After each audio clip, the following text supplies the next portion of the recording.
Chapter 1. Now these are the names of the children of Israel, which came into Egypt. Every man in his household came with Jacob: Reuben, Simeon, Levi, and Judah, Issachar, Zebulun, and Benjamin, Dan, and Naphtali, Gad, and Asher. And all the souls that came out of the loins of Jacob were 70 souls, for Joseph was in Egypt already. And Joseph died, and all his brethren, and all that generation. And the children of Israel were fruitful, and increased abundantly, and multiplied, and waxed exceeding mighty, and the land was filled with them. Now there arose up a new king over Egypt, which knew not Joseph. And he said unto his people, Behold, the people of the children of Israel are more and mightier than we. Come on, let us deal wisely with them, lest they multiply. And it come to pass, that, when there falleth out any war, they join also unto our enemies, and fight against us, and so get them up out of the land. Therefore they did set over them taskmasters to afflict them with their burdens. And they built for Pharaoh treasure cities, Pithom and Ramses. But the more they afflicted them, the more they multiplied and grew. And they were grieved because of the children of Israel.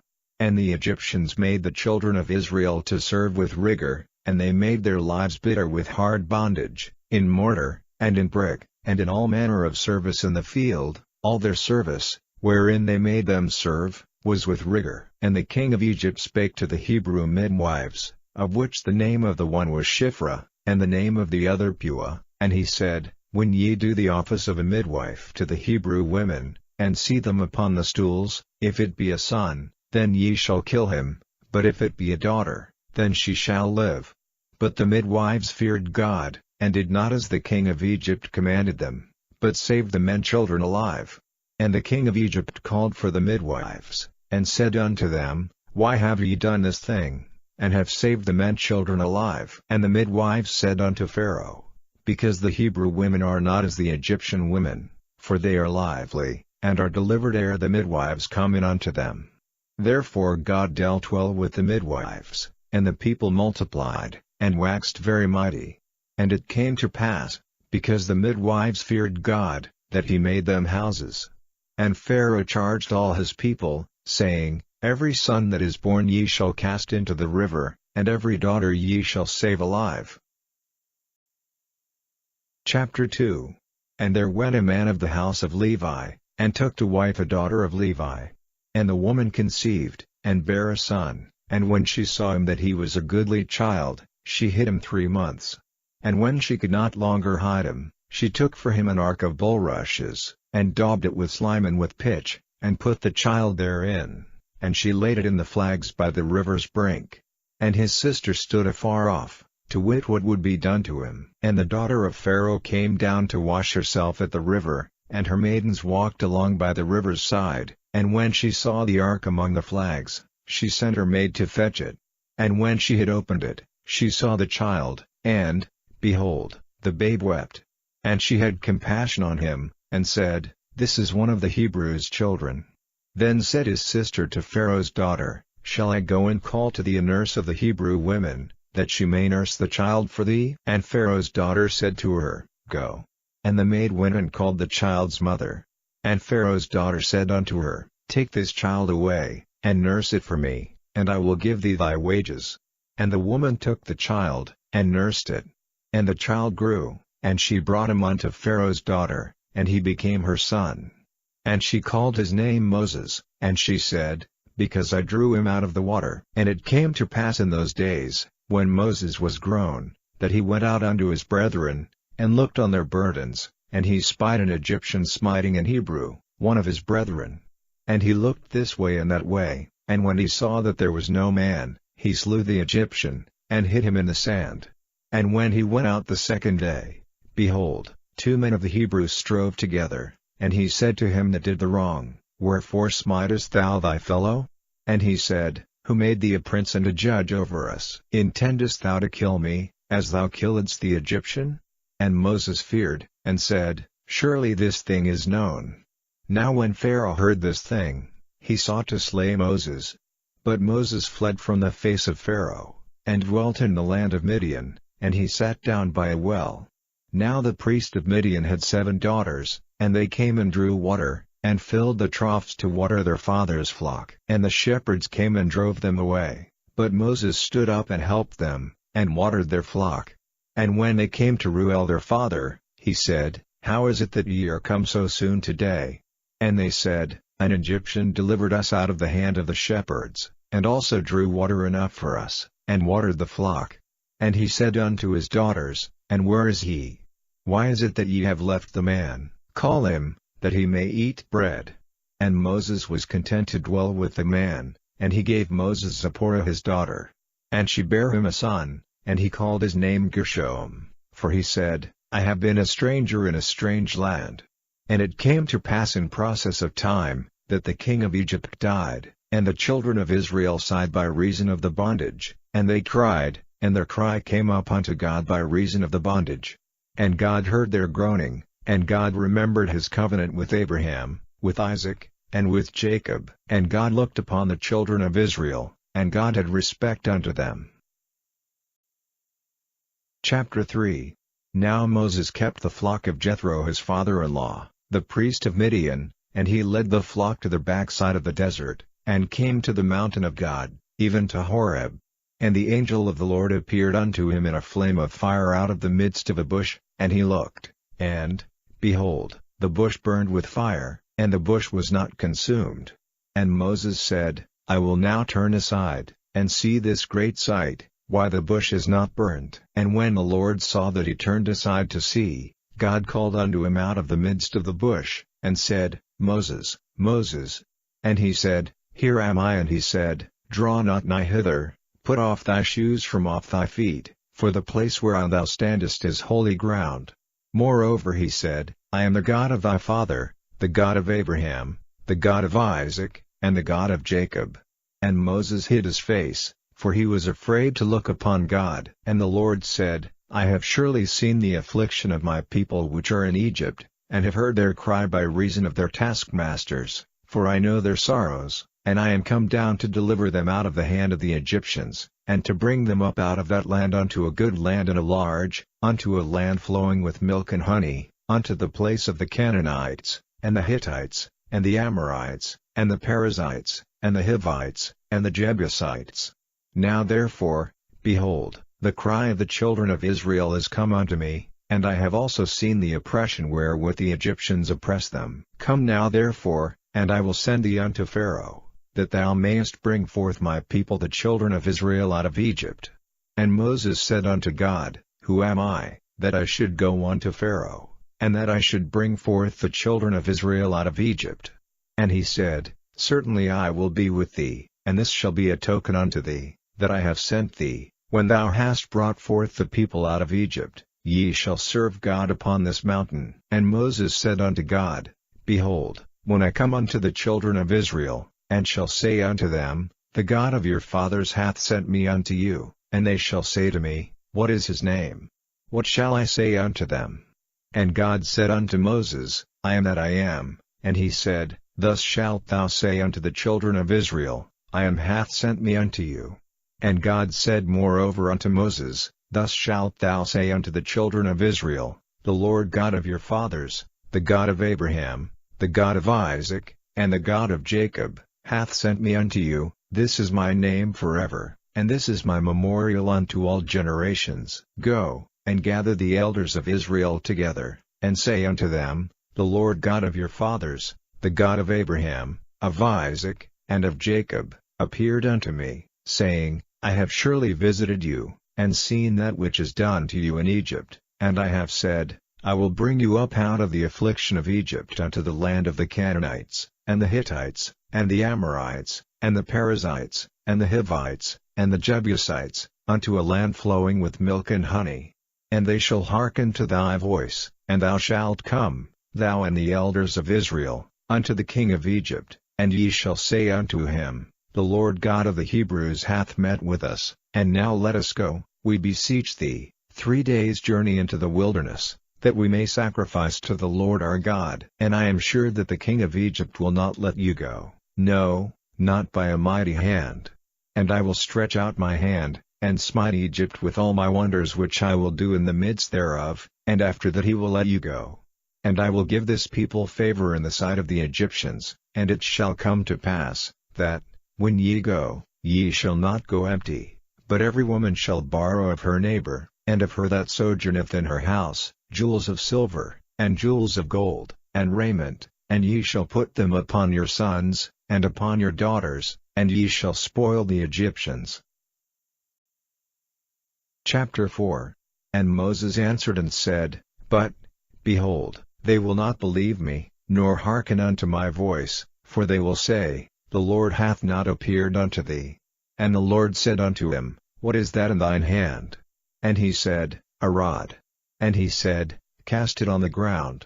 And he cast it on the ground, and it became a serpent, and Moses fled from before it. And the Lord said unto Moses, Put forth thine hand, and take it by the tail. And he put forth his hand, and caught it, and it became a rod in his hand, that they may believe that the Lord God of their fathers, the God of Abraham, the God of Isaac, and the God of Jacob, hath appeared unto thee. And the Lord said furthermore unto him, Put now thine hand into thy bosom. And he put his hand into his bosom, and when he took it out, behold, his hand was leprous as snow. And he said, Put thine hand into thy bosom again. And he put his hand into his bosom again, and plucked it out of his bosom, and, behold, it was turned again as his other flesh. And it shall come to pass, if they will not believe thee, neither hearken to the voice of the first sign, that they will believe the voice of the latter sign. And it shall come to pass, if they will not believe also these two signs, neither hearken unto thy voice, that thou shalt take of the water of the river, and pour it upon the dry land, and the water which thou takest out of the river shall become blood upon the dry land. And Moses said unto the Lord, O my Lord, I am not eloquent, neither heretofore, nor since thou hast spoken unto thy servant, but I am slow of speech, and of a slow tongue. And the Lord said unto him, Who hath made man's mouth? Or who maketh the dumb, or deaf, or the seeing, or the blind? Have not I the Lord? Now therefore go, and I will be with thy mouth, and teach thee what thou shalt say. And he said, O my Lord, send, I pray thee, by the hand of him whom thou wilt send. And the anger of the Lord was kindled against Moses, and he said, Is not Aaron the Levite thy brother? I know that he can speak well. And also, behold, he cometh forth to meet thee, and when he seeth thee, he will be glad in his heart. And thou shalt speak unto him, and put words in his mouth, and I will be with thy mouth, and with his mouth, and will teach you what ye shall do. And he shall be thy spokesman unto the people, and he shall be, even he shall be to thee instead of a mouth, and thou shalt be to him instead of God. And thou shalt take this rod in thine hand, wherewith thou shalt do signs. And Moses went and returned to Jethro his father-in-law, and said unto him, Let me go, I pray thee, and return unto my brethren which are in Egypt, and see whether they be yet alive. And Jethro said to Moses, Go in peace. And the Lord said unto Moses in Midian, Go, return into Egypt, for all the men are dead which sought thy life. And Moses took his wife and his sons, and set them upon an ass, and he returned to the land of Egypt. And Moses took the rod of God in his hand.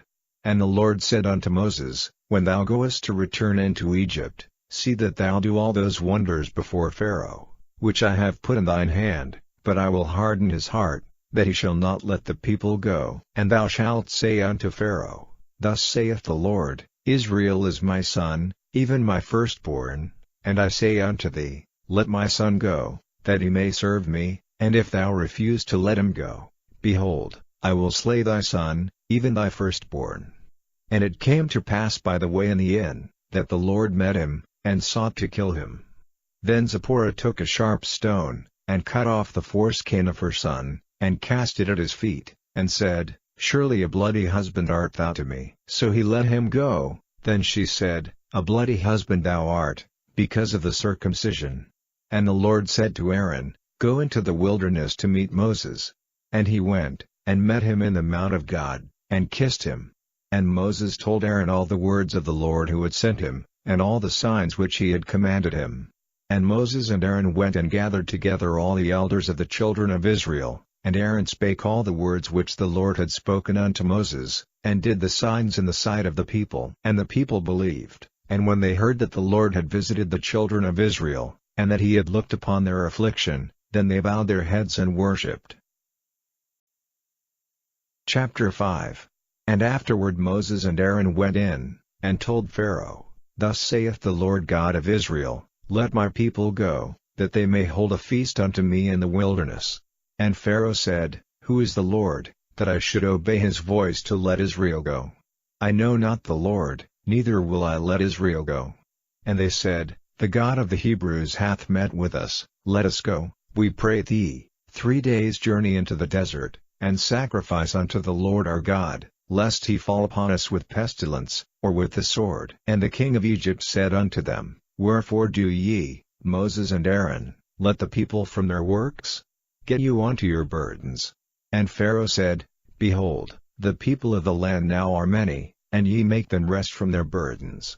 And Pharaoh commanded the same day the taskmasters of the people, and their officers, saying, Ye shall no more give the people straw to make brick, as heretofore, let them go and gather straw for themselves. And the tale of the bricks, which they did make heretofore, ye shall lay upon them, ye shall not diminish aught thereof, for they be idle. Therefore they cry, saying, Let us go and sacrifice to our God.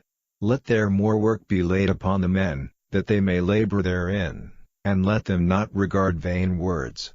And the taskmasters of the people went out, and their officers, and they spake to the people, saying, Thus saith Pharaoh, I will not give you straw, go ye, get ye straw where ye can find it, yet not out of your work shall be diminished. So the people were scattered abroad throughout all the land of Egypt to gather stubble instead of straw. And the taskmasters hasted them, saying, Fulfill your works, your daily tasks, as when there was straw. And the officers of the children of Israel, which Pharaoh's taskmasters had set over them, were beaten, and demanded, Wherefore have ye not fulfilled your task in making brick both yesterday and today, as heretofore? Then the officers of the children of Israel came and cried unto Pharaoh, saying, Wherefore dealest thou thus with thy servants? There is no straw given unto thy servants, and they say to us, Make brick, and, behold, thy servants are beaten, but the fault is in thine own people. But he said, Ye are idle, therefore ye say, Let us go and do sacrifice to the Lord. Go therefore now, and work, for there shall no straw be given you, yet shall ye deliver the tale of bricks. And the officers of the children of Israel did see that they were in evil case, after it was said, Ye shall not minish aught from your bricks of your daily task. And they met Moses and Aaron, who stood in the way, as they came forth from Pharaoh, and they said unto them, The Lord look upon you, and judge, because ye have made our Saviour to be abhorred in the eyes of Pharaoh, and in the eyes of his servants, to put a sword in their hand to slay us. And Moses returned unto the Lord, and said, Lord, wherefore hast thou so evil entreated this people? Why is it that thou hast sent me? For since I came to Pharaoh to speak in thy name, he hath done evil to this people, neither hast thou delivered thy people at all. Chapter 6. Then the Lord said unto Moses, Now shalt thou see what I will do to Pharaoh, for with a strong hand shall he let them go, and with a strong hand shall he drive them out of his land. And God spake unto Moses, and said unto him, I am the Lord, and I appeared unto Abraham, unto Isaac, and unto Jacob, by the name of God Almighty, but by my name Jehovah was I not known to them. And I have also established my covenant with them, to give them the land of Canaan, the land of their pilgrimage, wherein they were strangers. And I have also heard the groaning of the children of Israel, whom the Egyptians keep in bondage, and I have remembered my covenant. Wherefore say unto the children of Israel, I am the Lord, and I will bring you out from under the burdens of the Egyptians, and I will rid you out of their bondage, and I will redeem you with a stretched out arm, and with great judgments, and I will take you to me for a people, and I will be to you a God, and ye shall know that I am the Lord your God, which bringeth you out from under the burdens of the Egyptians. And I will bring you in unto the land, concerning the which I did swear to give it to Abraham, to Isaac, and to Jacob, and I will give it you for an heritage. I am the Lord. And Moses spake so unto the children of Israel, But they hearkened not unto Moses for anguish of spirit, and for cruel bondage. And the Lord spake unto Moses, saying, Go in, speak unto Pharaoh king of Egypt, that he let the children of Israel go out of his land. And Moses spake before the Lord, saying, Behold, the children of Israel have not hearkened unto me, how then shall Pharaoh hear me, who am of uncircumcised lips? And the Lord spake unto Moses and unto Aaron, and gave them a charge unto the children of Israel, and unto Pharaoh king of Egypt, to bring the children of Israel out of the land of Egypt. These be the heads of their fathers' houses, the sons of Reuben the firstborn of Israel, Hanok, and Palu, Hezron, and Carmi. These be the families of Reuben. And the sons of Simeon, Jemuel, and Jamin, and Ohad, and Jachin, and Zohar, and Shaul the son of a Canaanitish woman. These are the families of Simeon. And these are the names of the sons of Levi according to their generations, Gershon, and Kohath, and Merari. And the years of the life of Levi were 137 years. The sons of Gershon, Libni, and Shimei, according to their families. And the sons of Kohath, Amram, and Izhar, and Hebron, and Uzziel. And the years of the life of Kohath were 133 years. And the sons of Merari, Mahali and Mushi. These are the families of Levi according to their generations. And Amram took him Jochebed his father's sister to wife, and she bare him Aaron and Moses. And the years of the life of Amram were 137 years. And the sons of Izhar, Korah, and Nephi, and Zichri. And the sons of Uzziel, Mishael, and Elzaphan, and Zithri. And Aaron took him Eliashib, daughter of Amminadab, sister of Nahshon, to wife, and she bare him Nadab, and Abihu, Eleazar, and Itamar. And the sons of Korah, Asir, and Elkanah, and Abiasaph. These are the families of the Korites. And Eleazar Aaron's son took him one of the daughters of Putiel to wife, and she bare him Phinehas. These are the heads of the fathers of the Levites according to their families. These are that Aaron and Moses, to whom the Lord said, Bring out the children of Israel from the land of Egypt according to their armies. These are they which spake to Pharaoh king of Egypt, to bring out the children of Israel from Egypt. These are that Moses and Aaron. And it came to pass on the day when the Lord spake unto Moses in the land of Egypt, that the Lord spake unto Moses, saying, I am the Lord, speak thou unto Pharaoh king of Egypt all that I say unto thee. And Moses said before the Lord, Behold, I am of uncircumcised lips, and how shall Pharaoh hearken unto me? Chapter 7. And the Lord said unto Moses, See, I have made thee a god to Pharaoh, and Aaron thy brother shall be thy prophet. Thou shalt speak all that I command thee, and Aaron thy brother shall speak unto Pharaoh, that he send the children of Israel out of his land. And I will harden Pharaoh's heart, and multiply my signs and my wonders in the land of Egypt. But Pharaoh shall not hearken unto you, that I may lay my hand upon Egypt, and bring forth mine armies, and my people the children of Israel, out of the land of Egypt by great judgments. And the Egyptians shall know that I am the Lord, when I stretch forth mine hand upon Egypt, and bring out the children of Israel from among them. And Moses and Aaron did as the Lord commanded them, so did they. And Moses was 80 years old, and Aaron 83 years old, when they spake unto Pharaoh. And the Lord spake unto Moses and unto Aaron, saying, When Pharaoh shall speak unto you, saying, Show a miracle for you, then thou shalt say unto Aaron, Take thy rod, and cast it before Pharaoh, and it shall become a serpent. And Moses and Aaron went in unto Pharaoh, and they did so as the Lord had commanded, and Aaron cast down his rod before Pharaoh, and before his servants, and it became a serpent. Then Pharaoh also called the wise men and the sorcerers, now the magicians of Egypt. They also did in like manner with their enchantments. For they cast down every man his rod, and they became serpents, but Aaron's rod swallowed up their rods. And he hardened Pharaoh's heart, that he hearkened not unto them, as the Lord had said. And the Lord said unto Moses, Pharaoh's heart is hardened, he refuseth to let the people go.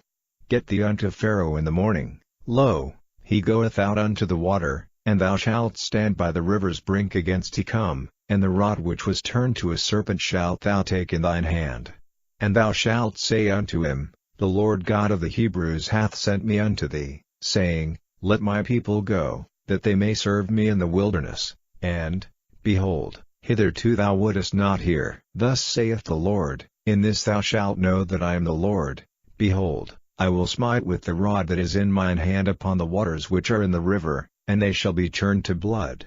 And the fish that is in the river shall die, and the river shall stink, and the Egyptians shall loot it to drink of the water of the river. And the Lord spake unto Moses, say unto Aaron, take thy rod, and stretch out thine hand upon the waters of Egypt, upon their streams, upon their rivers, and upon their ponds, and upon all their pools of water, that they may become blood, and that there may be blood throughout all the land of Egypt, both in vessels of wood, and in vessels of stone. And Moses and Aaron did so, as the Lord commanded, and he lifted up the rod, and smote the waters that were in the river, in the sight of Pharaoh, and in the sight of his servants, and all the waters that were in the river were turned to blood. And the fish that was in the river died, and the river stank, and the Egyptians could not drink of the water of the river, and there was blood throughout all the land of Egypt. And the magicians of Egypt did so with their enchantments, and Pharaoh's heart was hardened, neither did he hearken unto them, as the Lord had said. And Pharaoh turned and went into his house, neither did he set his heart to this also. And all the Egyptians digged round about the river for water to drink, for they could not drink of the water of the river. And 7 days were fulfilled, after that the Lord had smitten the river. Chapter 8. And the Lord spake unto Moses, go unto Pharaoh, and say unto him, thus saith the Lord, let my people go, that they may serve me. And if thou refuse to let them go, behold, I will smite all thy borders with frogs, and the river shall bring forth frogs abundantly, which shall go up and come into thine house, and into thy bedchamber, and upon thy bed, and into the house of thy servants, and upon thy people, and into thine ovens, and into thine eating troughs, and the frogs shall come up both on thee, and upon thy people, and upon all thy servants. And the Lord spake unto Moses, say unto Aaron, stretch forth thine hand with thy rod over the streams, over the rivers, and over the ponds, and cause frogs to come up upon the land of Egypt. And Aaron stretched out his hand over the waters of Egypt, and the frogs came up, and covered the land of Egypt. And the magicians did so with their enchantments, and brought up frogs upon the land of Egypt. Then Pharaoh called for Moses and Aaron, and said, entreat the Lord, that he may take away the frogs from me, and from my people, and I will let the people go, that they may do sacrifice unto the Lord. And Moses said unto Pharaoh, glory over me, when shall I entreat for thee, and for thy servants, and for thy people, to destroy the frogs from thee and thy houses, that they may remain in the river only? And he said, tomorrow. And he said, be it according to thy word, that thou mayest know that there is none like unto the Lord our God. And the frogs shall depart from thee, and from thy houses, and from thy servants, and from thy people, they shall remain in the river only. And Moses and Aaron went out from Pharaoh, and Moses cried unto the Lord because of the frogs which he had brought against Pharaoh. And the Lord did according to the word of Moses, and the frogs died out of the houses, out of the villages, and out of the fields. And they gathered them together upon heaps, and the land stank. But when Pharaoh saw that there was respite, he hardened his heart, and hearkened not unto them, as the Lord had said. And the Lord said unto Moses, say unto Aaron, stretch out thy rod, and smite the dust of the land, that it may become lice throughout all the land of Egypt. And they did so, for Aaron stretched out his hand with his rod, and smote the dust of the earth, and it became lice in man, and in beast. All the dust of the land became lice throughout all the land of Egypt. And the magicians did so with their enchantments to bring forth lice, but they could not, so there were lice upon man, and upon beast. Then the magicians said unto Pharaoh, this is the finger of God. And Pharaoh's heart was hardened, and he hearkened not unto them, as the Lord had said. And the Lord said unto Moses, rise up early in the morning, and stand before Pharaoh. Lo, he cometh forth to the water, and say unto him, thus saith the Lord, let my people go, that they may serve me. Else, if thou wilt not let my people go, behold, I will send swarms of flies upon thee, and upon thy servants, and upon thy people, and into thy houses, and the houses of the Egyptians shall be full of swarms of flies, and also the ground whereon they are. And I will sever in the day the land of Goshen, in which my people dwell, that no swarms of flies shall be there, to the end thou mayest know that I am the Lord in the midst of the earth. And I will put a division between my people and thy people, tomorrow shall this sign be. And the Lord did so, and there came a grievous swarm of flies into the house of Pharaoh, and into his servants' houses, and into all the land of Egypt. The land was corrupted by reason of the swarm of flies. And Pharaoh called for Moses and for Aaron, and said, Go ye, sacrifice to your God in the land. And Moses said, It is not meet so to do, for we shall sacrifice the abomination of the Egyptians to the Lord our God. Lo, shall we sacrifice the abomination of the Egyptians before their eyes, and will they not stone us? We will go 3 days' journey into the wilderness, and sacrifice to the Lord our God, as he shall command us. And Pharaoh said, I will let you go, that ye may sacrifice to the Lord your God in the wilderness, only ye shall not go very far away. Entreat for me. And Moses said, Behold, I go out from thee, and I will entreat the Lord that the swarms of flies may depart from Pharaoh, from his servants, and from his people, tomorrow, but let not Pharaoh deal deceitfully any more in not letting the people go to sacrifice to the Lord. And Moses went out from Pharaoh, and entreated the Lord. And the Lord did according to the word of Moses, and he removed the swarms of flies from Pharaoh, from his servants, and from his people, there remained not one. And Pharaoh hardened his heart at this time also, neither would he let the people go. Chapter 9. Then the Lord said unto Moses, Go in unto Pharaoh, and tell him, Thus saith the Lord God of the Hebrews, Let my people go, that they may serve me. For if thou refuse to let them go, and wilt hold them still, behold, the hand of the Lord is upon thy cattle which is in the field, upon the horses, upon the asses, upon the camels, upon the oxen, and upon the sheep, there shall be a very grievous murrain. And the Lord shall sever between the cattle of Israel and the cattle of Egypt, and there shall nothing die of all that is the children's of Israel. And the Lord appointed a set time, saying, Tomorrow the Lord shall do this thing in the land. And the Lord did that thing on the morrow, and all the cattle of Egypt died, but of the cattle of the children of Israel died not one. And Pharaoh sent, and, behold, there was not one of the cattle of the Israelites dead. And the heart of Pharaoh was hardened, and he did not let the people go. And the Lord said unto Moses and unto Aaron, Take to you handfuls of ashes of the furnace, and let Moses sprinkle it toward the heaven in the sight of Pharaoh. And it shall become small dust in all the land of Egypt, and shall be a boil breaking forth with blains upon man, and upon beast, throughout all the land of Egypt. And they took ashes of the furnace, and stood before Pharaoh, and Moses sprinkled it up toward heaven, and it became a boil breaking forth with blains upon man, and upon beast. And the magicians could not stand before Moses because of the boils, for the boil was upon the magicians, and upon all the Egyptians. And the Lord hardened the heart of Pharaoh, and he hearkened not unto them, as the Lord had spoken unto Moses. And the Lord said unto Moses, Rise up early in the morning, and stand before Pharaoh, and say unto him, Thus saith the Lord God of the Hebrews, Let my people go, that they may serve me.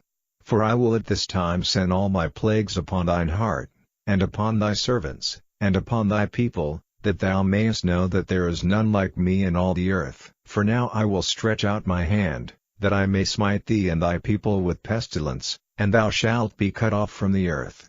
And in very deed for this cause have I raised thee up, for to show in thee my power, and that my name may be declared throughout all the earth. As yet exaltest thou thyself against my people, that thou wilt not let them go? Behold, tomorrow about this time I will cause it to rain a very grievous hail, such as hath not been in Egypt since the foundation thereof even until now. Send therefore now, and gather thy cattle, and all that thou hast in the field, for upon every man and beast which shall be found in the field, and shall not be brought home, the hail shall come down upon them, and they shall die. He that feared the word of the Lord among the servants of Pharaoh made his servants and his cattle flee into the houses, and he that regarded not the word of the Lord left his servants and his cattle in the field.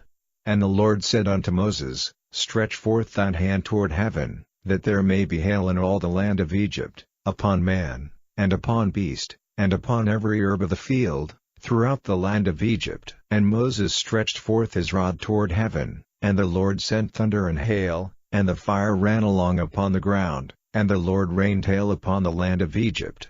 So there was hail, and fire mingled with the hail, very grievous, such as there was none like it in all the land of Egypt since it became a nation.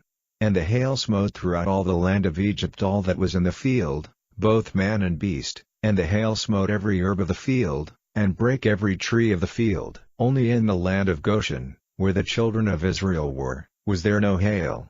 And Pharaoh sent, and called for Moses and Aaron, and said unto them, I have sinned this time, the Lord is righteous, and I and my people are wicked. Entreat the Lord, for it is enough, that there be no more mighty thunderings and hail, and I will let you go, and ye shall stay no longer. And Moses said unto him, As soon as I am gone out of the city, I will spread abroad my hands unto the Lord, and the thunder shall cease, neither shall there be any more hail, that thou mayest know how that the earth is the Lord's. But as for thee and thy servants, I know that ye will not yet fear the Lord God. And the flax and the barley was smitten, for the barley was in the ear, and the flax was bold. But the wheat and the rye were not smitten, for they were not grown up. And Moses went out of the city from Pharaoh, and spread abroad his hands unto the Lord, and the thunders and hail ceased, and the rain was not poured upon the earth. And when Pharaoh saw that the rain and the hail and the thunders were ceased, he sinned yet more, and hardened his heart, he and his servants. And the heart of Pharaoh was hardened, neither would he let the children of Israel go, as the Lord had spoken by Moses. Chapter 10. And the Lord said unto Moses, Go in unto Pharaoh, for I have hardened his heart, and the heart of his servants, that I might show these my signs before him, and that thou mayest tell in the ears of thy son, and of thy son's son, what things I have wrought in Egypt, and my signs which I have done among them, that ye may know how that I am the Lord. And Moses and Aaron came in unto Pharaoh, and said unto him, Thus saith the Lord God of the Hebrews, How long wilt thou refuse to humble thyself before me? Let my people go, that they may serve me. Else, if thou refuse to let my people go, behold, tomorrow will I bring the locusts into thy coast, and they shall cover the face of the earth, that one cannot be able to see the earth, and they shall eat the residue of that which is escaped, which remaineth unto you from the hail, and shall eat every tree which groweth for you out of the field, and they shall fill thy houses, and the houses of all thy servants, and the houses of all the Egyptians, which neither thy fathers, nor thy fathers' fathers have seen, since the day that they were upon the earth unto this day. And he turned himself, and went out from Pharaoh. And Pharaoh's servants said unto him, How long shall this man be a snare unto us? Let the men go, that they may serve the Lord their God. Knowest thou not yet that Egypt is destroyed?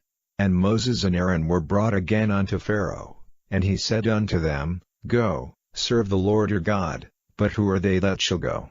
And Moses said, We will go with our young and with our old, with our sons and with our daughters, with our flocks and with our herds will we go, for we must hold a feast unto the Lord. And he said unto them, Let the Lord be so with you, as I will let you go, and your little ones. Look to it, for evil is before you. Not so, go now ye that are men, and serve the Lord, for that ye did desire. And they were driven out from Pharaoh's presence. And the Lord said unto Moses, Stretch out thine hand over the land of Egypt for the locusts, that they may come up upon the land of Egypt, and eat every herb of the land, even all that the hail hath left. And Moses stretched forth his rod over the land of Egypt, and the Lord brought an east wind upon the land all that day, and all that night, and when it was morning, the east wind brought the locusts. And the locusts went up over all the land of Egypt, and rested in all the coasts of Egypt. Very grievous were they, before them there were no such locusts as they, neither after them shall be such. For they covered the face of the whole earth, so that the land was darkened, and they did eat every herb of the land, and all the fruit of the trees which the hail had left, and there remained not any green thing in the trees, or in the herbs of the field, through all the land of Egypt. Then Pharaoh called for Moses and Aaron in haste, and he said, I have sinned against the Lord your God, and against you. Now therefore forgive, I pray thee, my sin only this once, and entreat the Lord your God, that he may take away from me this death only. And he went out from Pharaoh. and entreated the Lord. And the Lord turned a mighty strong west wind, which took away the locusts, and cast them into the Red Sea. There remained not one locust in all the coasts of Egypt, but the Lord hardened Pharaoh's heart, so that he would not let the children of Israel go. And the Lord said unto Moses, Stretch out thine hand toward heaven, that there may be darkness over the land of Egypt, even darkness which may be felt. And Moses stretched forth his hand toward heaven, and there was a thick darkness in all the land of Egypt 3 days. They saw not one another, neither rose any from his place for 3 days. But all the children of Israel had light in their dwellings. And Pharaoh called unto Moses, and said, Go ye, serve the Lord, only let your flocks and your herds be stayed, let your little ones also go with you. And Moses said, Thou must give us also sacrifices and burnt offerings, that we may sacrifice unto the Lord our God. Our cattle also shall go with us, there shall not an hoof be left behind, for thereof must we take to serve the Lord our God. And we know not with what we must serve the Lord, until we come thither. But the Lord hardened Pharaoh's heart, and he would not let them go. And Pharaoh said unto him, Get thee from me, take heed to thyself, see my face no more, for in the day thou seest my face thou shalt die. And Moses said, Thou hast spoken well, I will see thy face again no more. Chapter 11. And the Lord said unto Moses, Yet will I bring one plague more upon Pharaoh, and upon Egypt, afterwards he will let you go hence. When he shall let you go, he shall surely thrust you out hence altogether. Speak now in the ears of the people, and let every man borrow of his neighbor, and every woman of her neighbor, jewels of silver, and jewels of gold. And the Lord gave the people favor in the sight of the Egyptians. Moreover the man Moses was very great in the land of Egypt, in the sight of Pharaoh's servants, and in the sight of the people. And Moses said, Thus saith the Lord, About midnight will I go out into the midst of Egypt, and all the firstborn in the land of Egypt shall die, from the firstborn of Pharaoh that sitteth upon his throne, even unto the firstborn of the maidservant that is behind the mill, and all the firstborn of beasts. And there shall be a great cry throughout all the land of Egypt, such as there was none like it, nor shall be like it any more. But against any of the children of Israel shall not a dog move his tongue, against man or beast, that ye may know how that the Lord doth put a difference between the Egyptians and Israel. And all these thy servants shall come down unto me, and bow down themselves unto me, saying, Get thee out, and all the people that follow thee, and after that I will go out. And he went out from Pharaoh in a great anger. And the Lord said unto Moses, Pharaoh shall not hearken unto you, that my wonders may be multiplied in the land of Egypt. And Moses and Aaron did all these wonders before Pharaoh, and the Lord hardened Pharaoh's heart, so that he would not let the children of Israel go out of his land. Chapter 12. And the Lord spake unto Moses and Aaron in the land of Egypt, saying, This month shall be unto you the beginning of months, it shall be the first month of the year to you. Speak ye unto all the congregation of Israel, saying, In the 10th day of this month they shall take to them every man a lamb, according to the house of their fathers, a lamb for an house. And if the household be too little for the lamb, let him and his neighbor next unto his house take it according to the number of the souls. Every man according to his eating shall make your account for the lamb. Your lamb shall be without blemish, a male of the first year. Ye shall take it out from the sheep, or from the goats, and ye shall keep it up until the 14th day of the same month. And the whole assembly of the congregation of Israel shall kill it in the evening. And they shall take of the blood, and strike it on the 2 side posts and on the upper door post of the houses, wherein they shall eat it. And they shall eat the flesh in that night, roast with fire, and unleavened bread, and with bitter herbs they shall eat it. Eat not of it raw, nor sodden at all with water, but roast with fire, his head with his legs, and with the purtenance thereof. And ye shall let nothing of it remain until the morning, and that which remaineth of it until the morning ye shall burn with fire. And thus shall ye eat it, with your loins girded, your shoes on your feet, and your staff in your hand, and ye shall eat it in haste. It is the Lord's Passover. For I will pass through the land of Egypt this night, and will smite all the firstborn in the land of Egypt, both man and beast, and against all the gods of Egypt I will execute judgment. I am the Lord. And the blood shall be to you for a token upon the houses where ye are, And when I see the blood, I will pass over you, and the plague shall not be upon you to destroy you, when I smite the land of Egypt. And this day shall be unto you for a memorial, and ye shall keep it a feast to the Lord throughout your generations. Ye shall keep it a feast by an ordinance forever.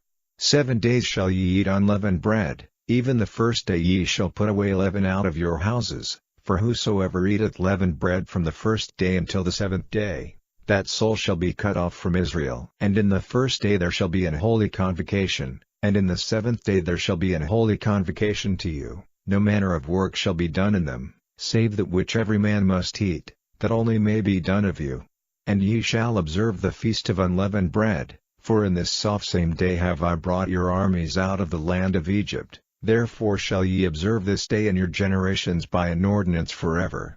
In the 1st month, on the 14th day of the month at even, ye shall eat unleavened bread, until the 21st day of the month at even. 7 days shall there be no leaven found in your houses, for whosoever eateth that which is leavened, even that soul shall be cut off from the congregation of Israel, whether he be a stranger, or born in the land. Ye shall eat nothing leavened, in all your habitations shall ye eat unleavened bread. Then Moses called for all the elders of Israel, and said unto them, Draw out and take you a lamb according to your families, and kill the Passover, and ye shall take a bunch of hyssop, and dip it in the blood that is in the basin, and strike the lintel and the 2 side posts with the blood that is in the basin, and none of you shall go out at the door of his house until the morning. For the Lord will pass through to smite the Egyptians, and when he seeth the blood upon the lintel, and on the 2 side posts, the Lord will pass over the door, and will not suffer the destroyer to come in unto your houses to smite you. And ye shall observe this thing for an ordinance to thee and to thy sons forever. And it shall come to pass, when ye be come to the land which the Lord will give you, according as he hath promised, that ye shall keep this service. And it shall come to pass, when your children shall say unto you, What mean ye by this service? That ye shall say, It is the sacrifice of the Lord's Passover, who passed over the houses of the children of Israel in Egypt, when he smote the Egyptians, and delivered our houses. And the people bowed the head and worshipped. And the children of Israel went away, and did as the Lord had commanded Moses and Aaron, so did they. And it came to pass, that at midnight the Lord smote all the firstborn in the land of Egypt, from the firstborn of Pharaoh that sat on his throne unto the firstborn of the captive that was in the dungeon, and all the firstborn of cattle. And Pharaoh rose up in the night, he, and all his servants, and all the Egyptians, and there was a great cry in Egypt, for there was not a house where there was not one dead. And he called for Moses and Aaron by night, and said, Rise up, and get you forth from among my people, both ye and the children of Israel, and go, serve the Lord, as ye have said. Also take your flocks and your herds, as ye have said, and be gone, and bless me also. And the Egyptians were urgent upon the people, that they might send them out of the land in haste, for they said, We be all dead men. And the people took their dough before it was leavened, their kneading troughs being bound up and their clothes upon their shoulders. And the children of Israel did according to the word of Moses, and they borrowed of the Egyptians jewels of silver, and jewels of gold, and raiment, and the Lord gave the people favor in the sight of the Egyptians, so that they lent unto them such things as they required. And they spoiled the Egyptians. And the children of Israel journeyed from Ramesses to Succoth, about 600,000 on foot that were men, beside children. And a mixed multitude went up also with them, and flocks, and herds, even very much cattle. And they baked unleavened cakes of the dough which they brought forth out of Egypt, for it was not leavened, because they were thrust out of Egypt, and could not tarry, neither had they prepared for themselves any victual. Now the sojourning of the children of Israel, who dwelt in Egypt, was 430 years.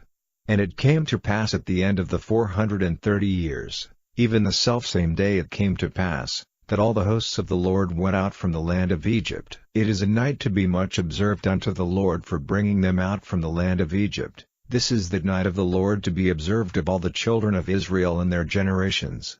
And the Lord said unto Moses and Aaron, This is the ordinance of the Passover, there shall no stranger eat thereof, but every man's servant that is bought for money. When thou hast circumcised him, then shall he eat thereof. A foreigner and an hired servant shall not eat thereof. In one house shall it be eaten, Thou shalt not carry forth aught of the flesh abroad out of the house, neither shall ye break a bone thereof. All the congregation of Israel shall keep it. And when a stranger shall sojourn with thee, and will keep the Passover to the Lord, let all his males be circumcised, and then let him come near and keep it, and he shall be as one that is born in the land, for no uncircumcised person shall eat thereof. One law shall be to him that is homeborn, and unto the stranger that sojourneth among you. Thus did all the children of Israel, as the Lord commanded Moses and Aaron, so did they. And it came to pass the selfsame day, that the Lord did bring the children of Israel out of the land of Egypt by their armies. Chapter 13. And the Lord spake unto Moses, saying, Sanctify unto me all the firstborn, whatsoever openeth the womb among the children of Israel, both of man and of beast, it is mine.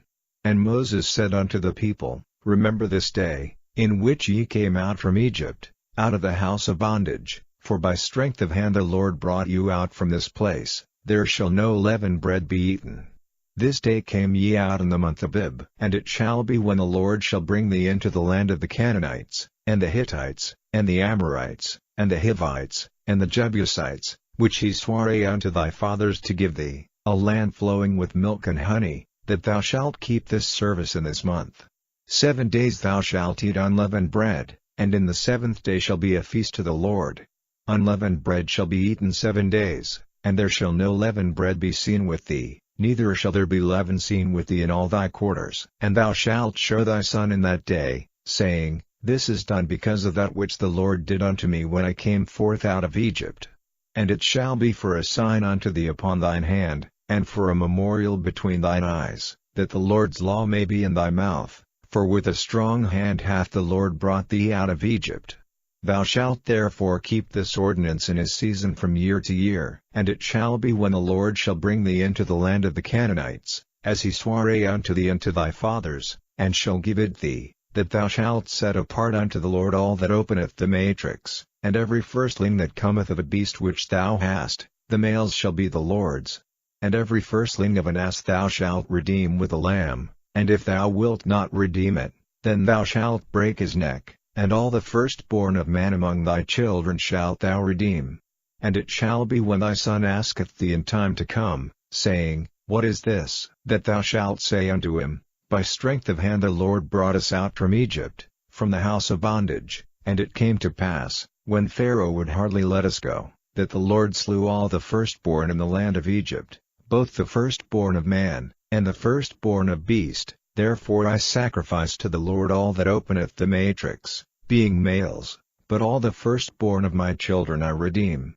And it shall be for a token upon thine hand, and for frontlets between thine eyes, for by strength of hand the Lord brought us forth out of Egypt. And it came to pass, when Pharaoh had let the people go, that God led them not through the way of the land of the Philistines, although that was near, for God said, Lest peradventure the people repent when they see war, and they return to Egypt. But God led the people about, through the way of the wilderness of the Red Sea, and the children of Israel went up harnessed out of the land of Egypt.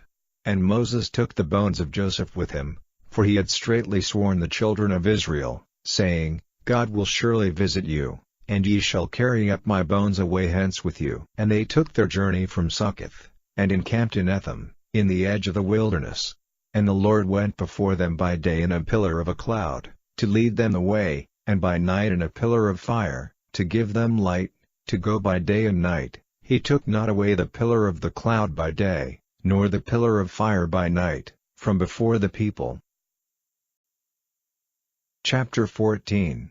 And the Lord spake unto Moses, saying, Speak unto the children of Israel, that they turn and encamp before Pi-hahiroth, between Migdol and the sea, over against Baal-zephon, before it shall ye encamp by the sea. For Pharaoh will say of the children of Israel, They are entangled in the land, the wilderness hath shut them in. And I will harden Pharaoh's heart, that he shall follow after them, and I will be honored upon Pharaoh, and upon all his host, that the Egyptians may know that I am the Lord. And they did so. And it was told the king of Egypt that the people fled, and the heart of Pharaoh and of his servants was turned against the people, and they said, Why have we done this, that we have let Israel go from serving us. And he made ready his chariot, and took his people with him, and he took 600 chosen chariots, and all the chariots of Egypt, and captains over every one of them. And the Lord hardened the heart of Pharaoh king of Egypt, and he pursued after the children of Israel, and the children of Israel went out with an high hand, but the Egyptians pursued after them, all the horses and chariots of Pharaoh, and his horsemen, and his army, and overtook them encamping by the sea, beside Pi-hahiroth, before Baal-zephon.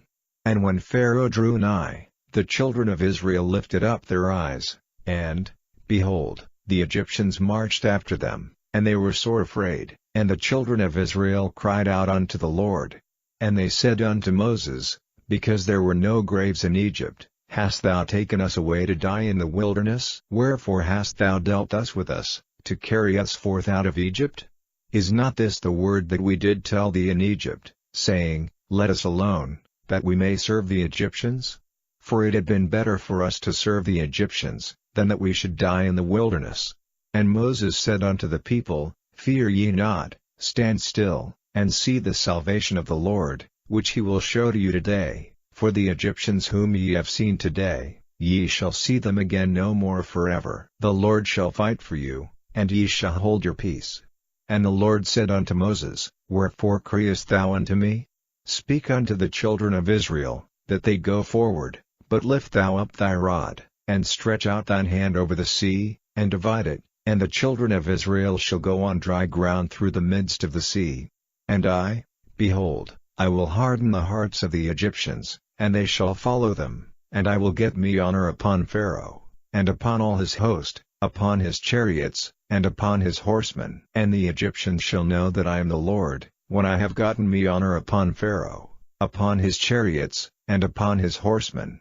And the angel of God, which went before the camp of Israel, removed and went behind them, and the pillar of the cloud went from before their face, and stood behind them, and it came between the camp of the Egyptians and the camp of Israel, and it was a cloud and darkness to them, but it gave light by night to these, so that the one came not near the other all the night. And Moses stretched out his hand over the sea, and the Lord caused the sea to go back by a strong east wind all that night, and made the sea dry land, and the waters were divided. And the children of Israel went into the midst of the sea upon the dry ground, and the waters were a wall unto them on their right hand, and on their left. And the Egyptians pursued, and went in after them to the midst of the sea, even all Pharaoh's horses, his chariots, and his horsemen. And it came to pass, that in the morning watch the Lord looked unto the host of the Egyptians through the pillar of fire and of the cloud, and troubled the host of the Egyptians, and took off their chariot wheels, that they drave them heavily, so that the Egyptians said, Let us flee from the face of Israel, for the Lord fighteth for them against the Egyptians. And the Lord said unto Moses, Stretch out thine hand over the sea, that the waters may come again upon the Egyptians, upon their chariots, and upon their horsemen. And Moses stretched forth his hand over the sea, and the sea returned to his strength when the morning appeared, and the Egyptians fled against it, and the Lord overthrew the Egyptians in the midst of the sea. And the waters returned, and covered the chariots, and the horsemen, and all the host of Pharaoh that came into the sea after them. There remained not so much as one of them, but the children of Israel walked upon dry land in the midst of the sea, and the waters were a wall unto them on their right hand, and on their left. Thus the Lord saved Israel that day out of the hand of the Egyptians, and Israel saw the Egyptians dead upon the seashore. And Israel saw that great work which the Lord did upon the Egyptians, and the people feared the Lord, and believed the Lord, and his servant Moses. Chapter 15. Then sang Moses and the children of Israel this song unto the Lord, and spake, saying, I will sing unto the Lord, for he hath triumphed gloriously, the horse and his rider hath he thrown into the sea. The Lord is my strength and song, and he is become my salvation. He is my God, and I will prepare him an habitation, my father's God, and I will exalt him. The Lord is a man of war, the Lord is his name. Pharaoh's chariots and his host hath he cast into the sea, his chosen captains also are drowned in the Red Sea. The depths have covered them, they sank into the bottom as a stone. Thy right hand, O Lord, is become glorious in power, thy right hand, O Lord, hath dashed in pieces the enemy. And in the greatness of thine excellency thou hast overthrown them that rose up against thee, thou sentest forth thy wrath, which consumed them as stubble. And with the blast of thy nostrils the waters were gathered together, the floods stood upright as an heap, and the depths were congealed in the heart of the sea. The enemy said, I will pursue, I will overtake, I will divide the spoil, my lust shall be satisfied upon them, I will draw my sword, my hand shall destroy them. Thou didst blow with thy wind, the sea covered them, they sank as lead in the mighty waters. Who is like unto thee, O Lord, among the gods? Who is like thee, glorious in holiness, fearful in praises, doing wonders? Thou stretchedst out thy right hand, the earth swallowed them. Thou in thy mercy hast led forth the people which thou hast redeemed, thou hast guided them in thy strength unto thy holy habitation. The people shall hear, and be afraid, sorrow shall take hold on the inhabitants of Palestina. Then the dukes of Edom shall be amazed, the mighty men of Moab, trembling shall take hold upon them, all the inhabitants of Canaan shall melt away, fear and dread shall fall upon them.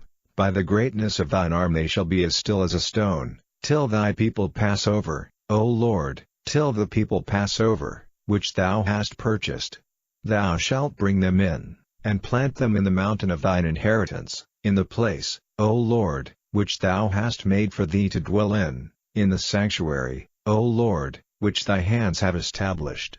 The Lord shall reign forever and ever. For the horse of Pharaoh went in with his chariots and with his horsemen into the sea, and the Lord brought again the waters of the sea upon them, but the children of Israel went on dry land in the midst of the sea.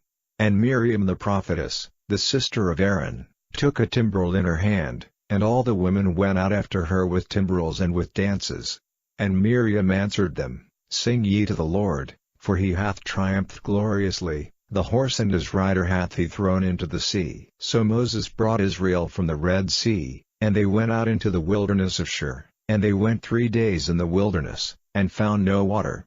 And when they came to Marah, they could not drink of the waters of Marah, for they were bitter, therefore the name of it was called Marah. And the people murmured against Moses, saying, What shall we drink? And he cried unto the Lord, and the Lord showed him a tree, which when he had cast into the waters were made sweet. There he made for them a statute and an ordinance, and there he proved them, and said, If thou wilt diligently hearken to the voice of the Lord thy God, and wilt do that which is right in his sight, and wilt give ear to his commandments, and keep all his statutes, I will put none of these diseases upon thee, which I have brought upon the Egyptians, for I am the Lord that healeth thee. And they came to Elim, where were 12 wells of water, and 70 palm trees, and they encamped there by the waters.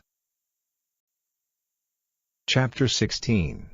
And they took their journey from Elim, and all the congregation of the children of Israel came unto the wilderness of Sin, which is between Elim and Sinai, on the 15th day of the 2nd month after their departing out of the land of Egypt.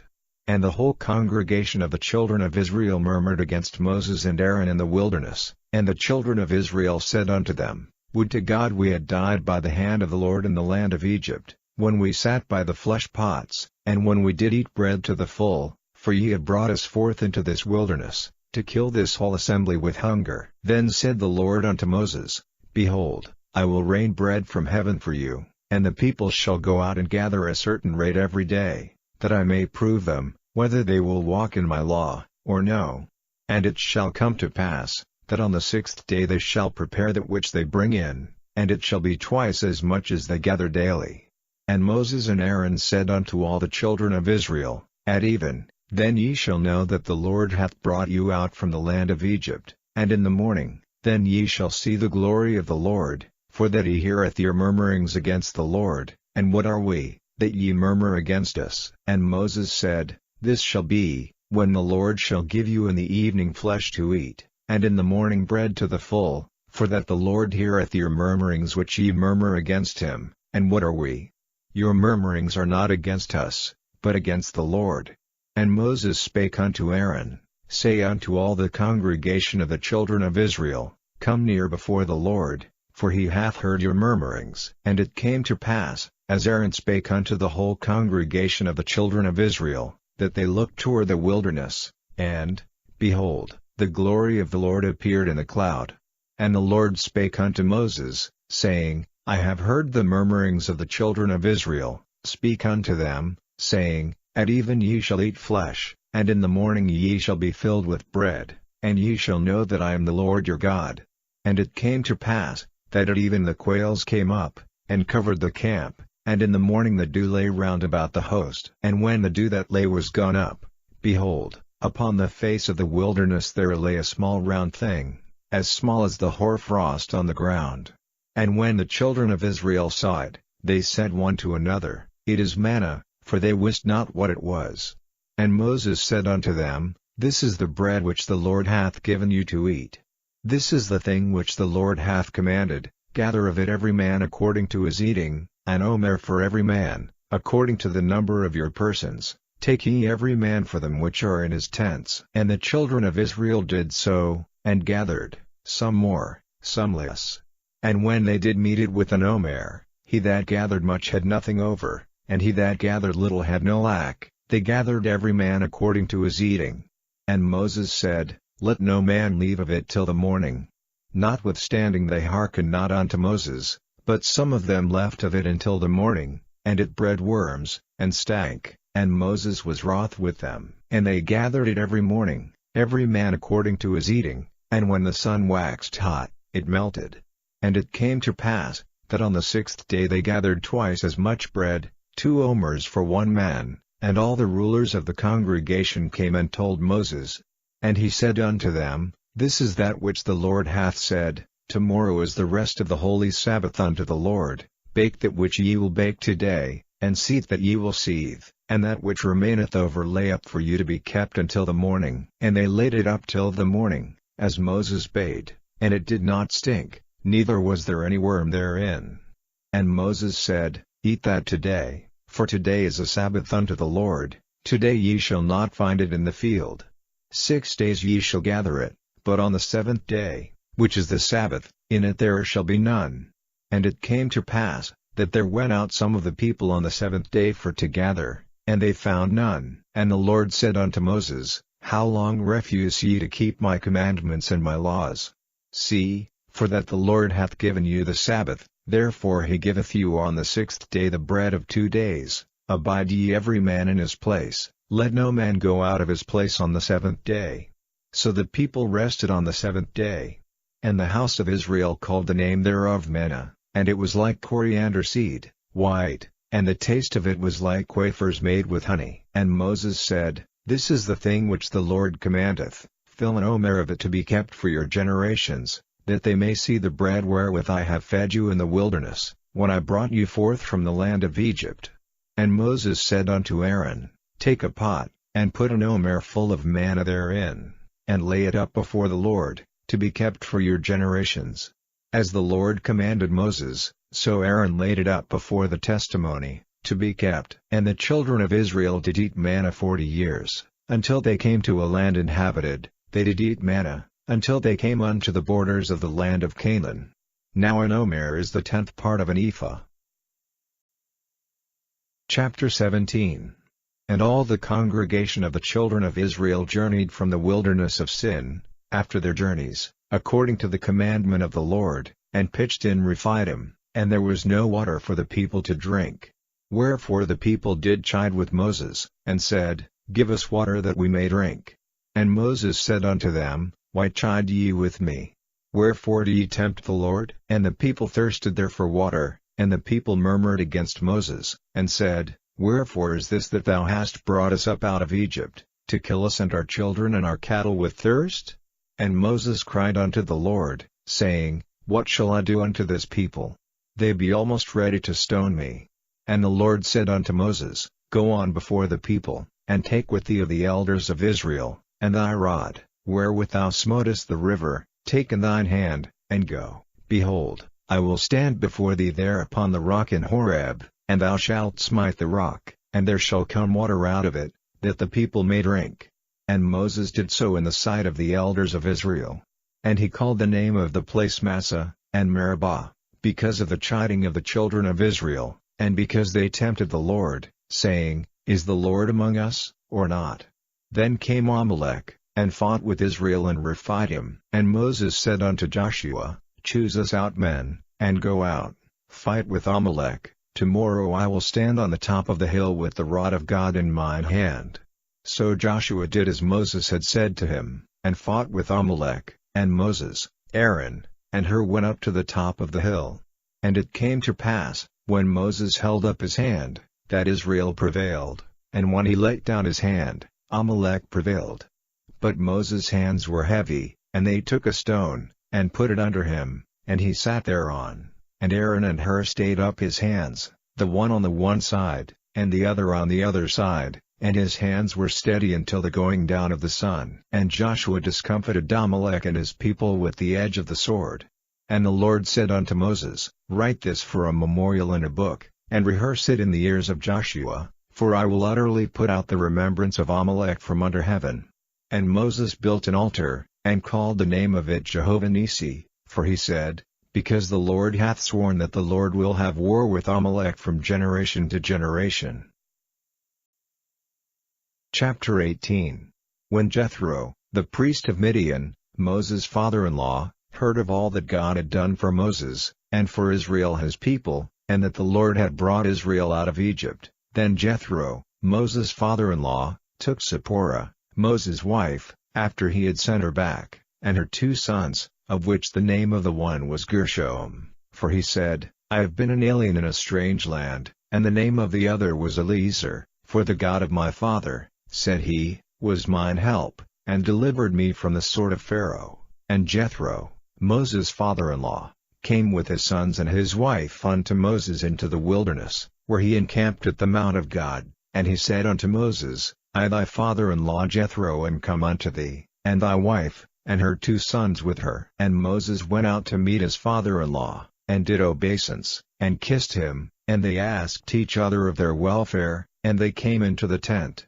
And Moses told his father-in-law all that the Lord had done unto Pharaoh and to the Egyptians for Israel's sake, and all the travail that had come upon them by the way, and how the Lord delivered them.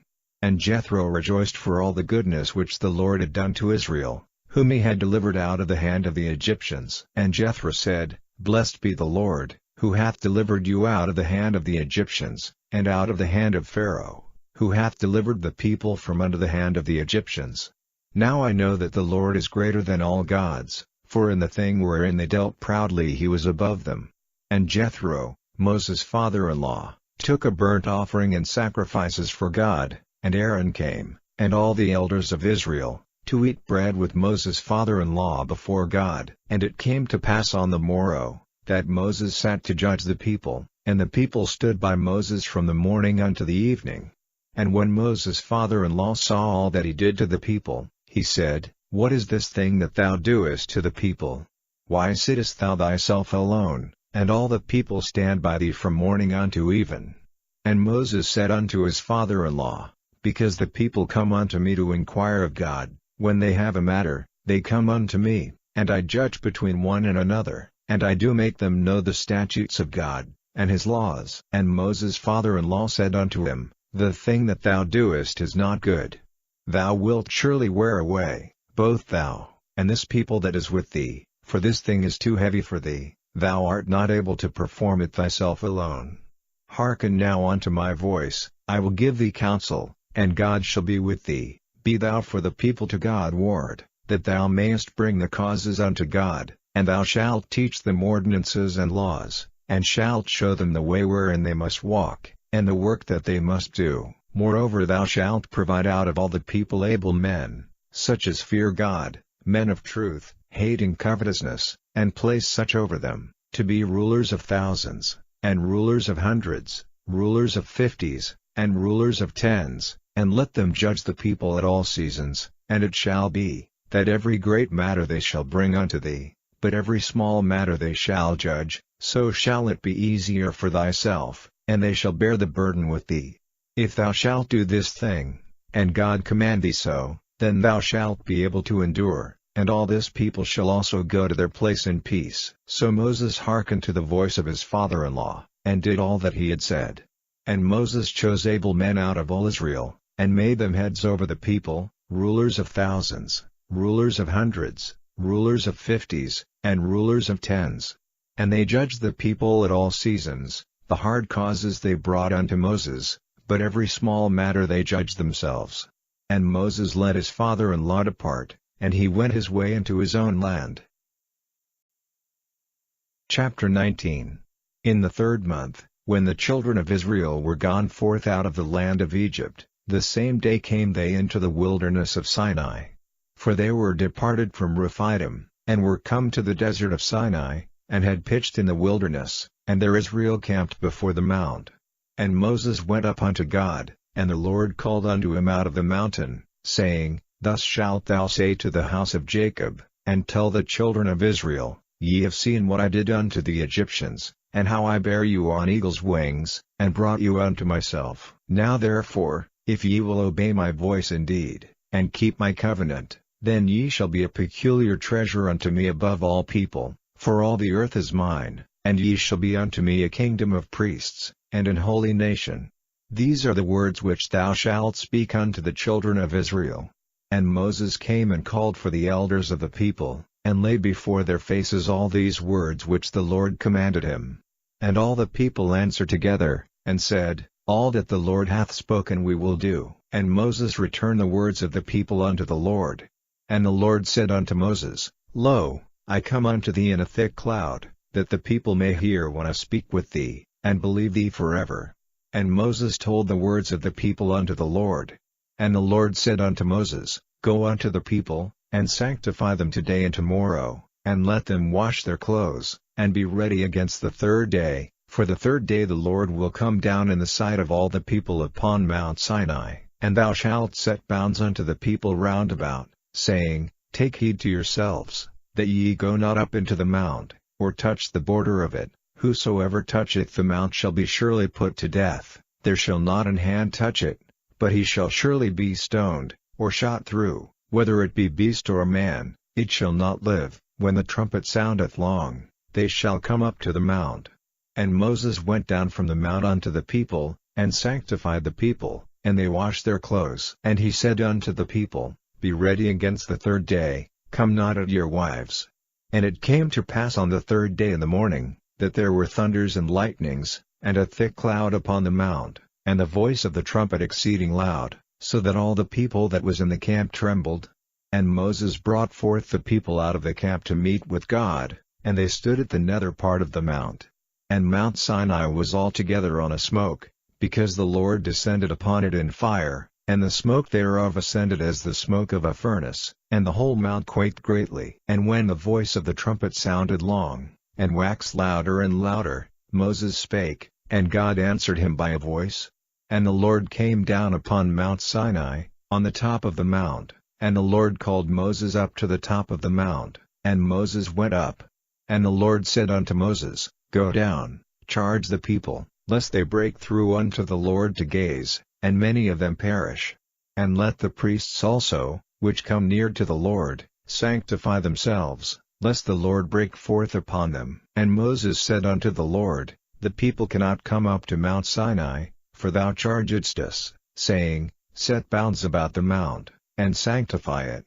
And the Lord said unto him, Away, get thee down, and thou shalt come up, thou, and Aaron with thee, but let not the priests and the people break through to come up unto the Lord, lest he break forth upon them. So Moses went down unto the people, and spake unto them. Chapter 20. And God spake all these words, saying, I am the Lord thy God, which have brought thee out of the land of Egypt, out of the house of bondage. Thou shalt have no other gods before me.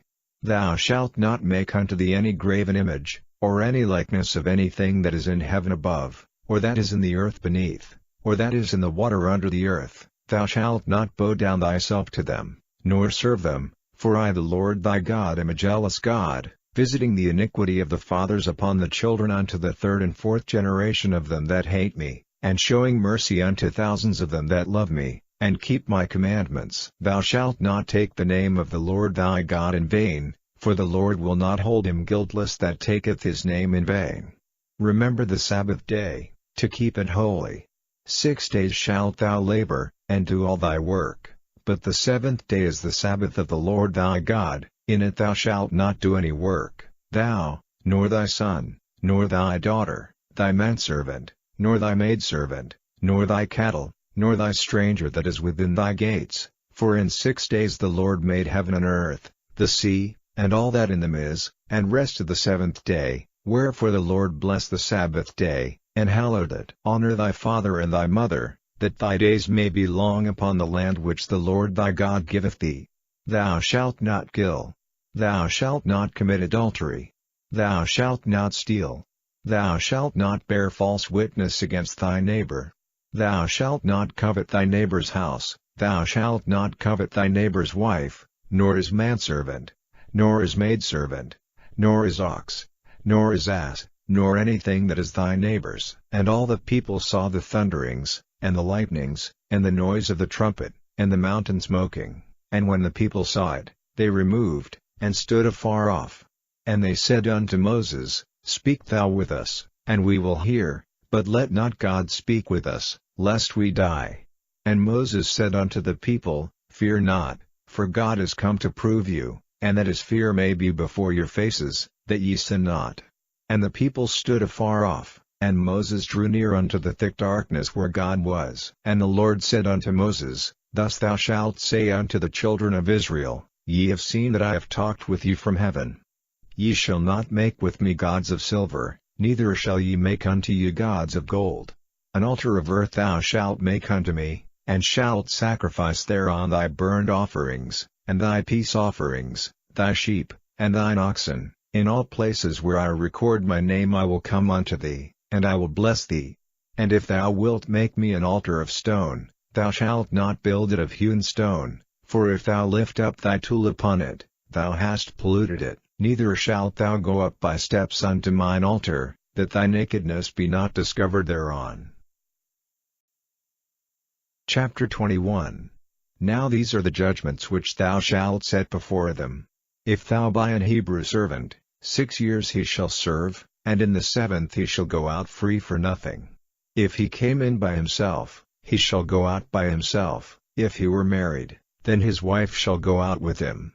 If his master have given him a wife, and she have borne him sons or daughters, the wife and her children shall be her master's, and he shall go out by himself. And if the servant shall plainly say, I love my master, my wife, and my children, I will not go out free, then his master shall bring him unto the judges. He shall also bring him to the door, or unto the doorpost, and his master shall bore his ear through with an awl, and he shall serve him forever. And if a man sell his daughter to be a maidservant, she shall not go out as the menservants do. If she please not her master, who hath betrothed her to himself, then shall he let her be redeemed. To sell her unto a strange nation he shall have no power, seeing he hath dealt deceitfully with her. And if he have betrothed her unto a son, he shall deal with her after the manner of daughters. If he take him another wife, her food, her raiment, and her duty of marriage, shall he not diminish? And if he do not these 3 unto her, then shall she go out free without money.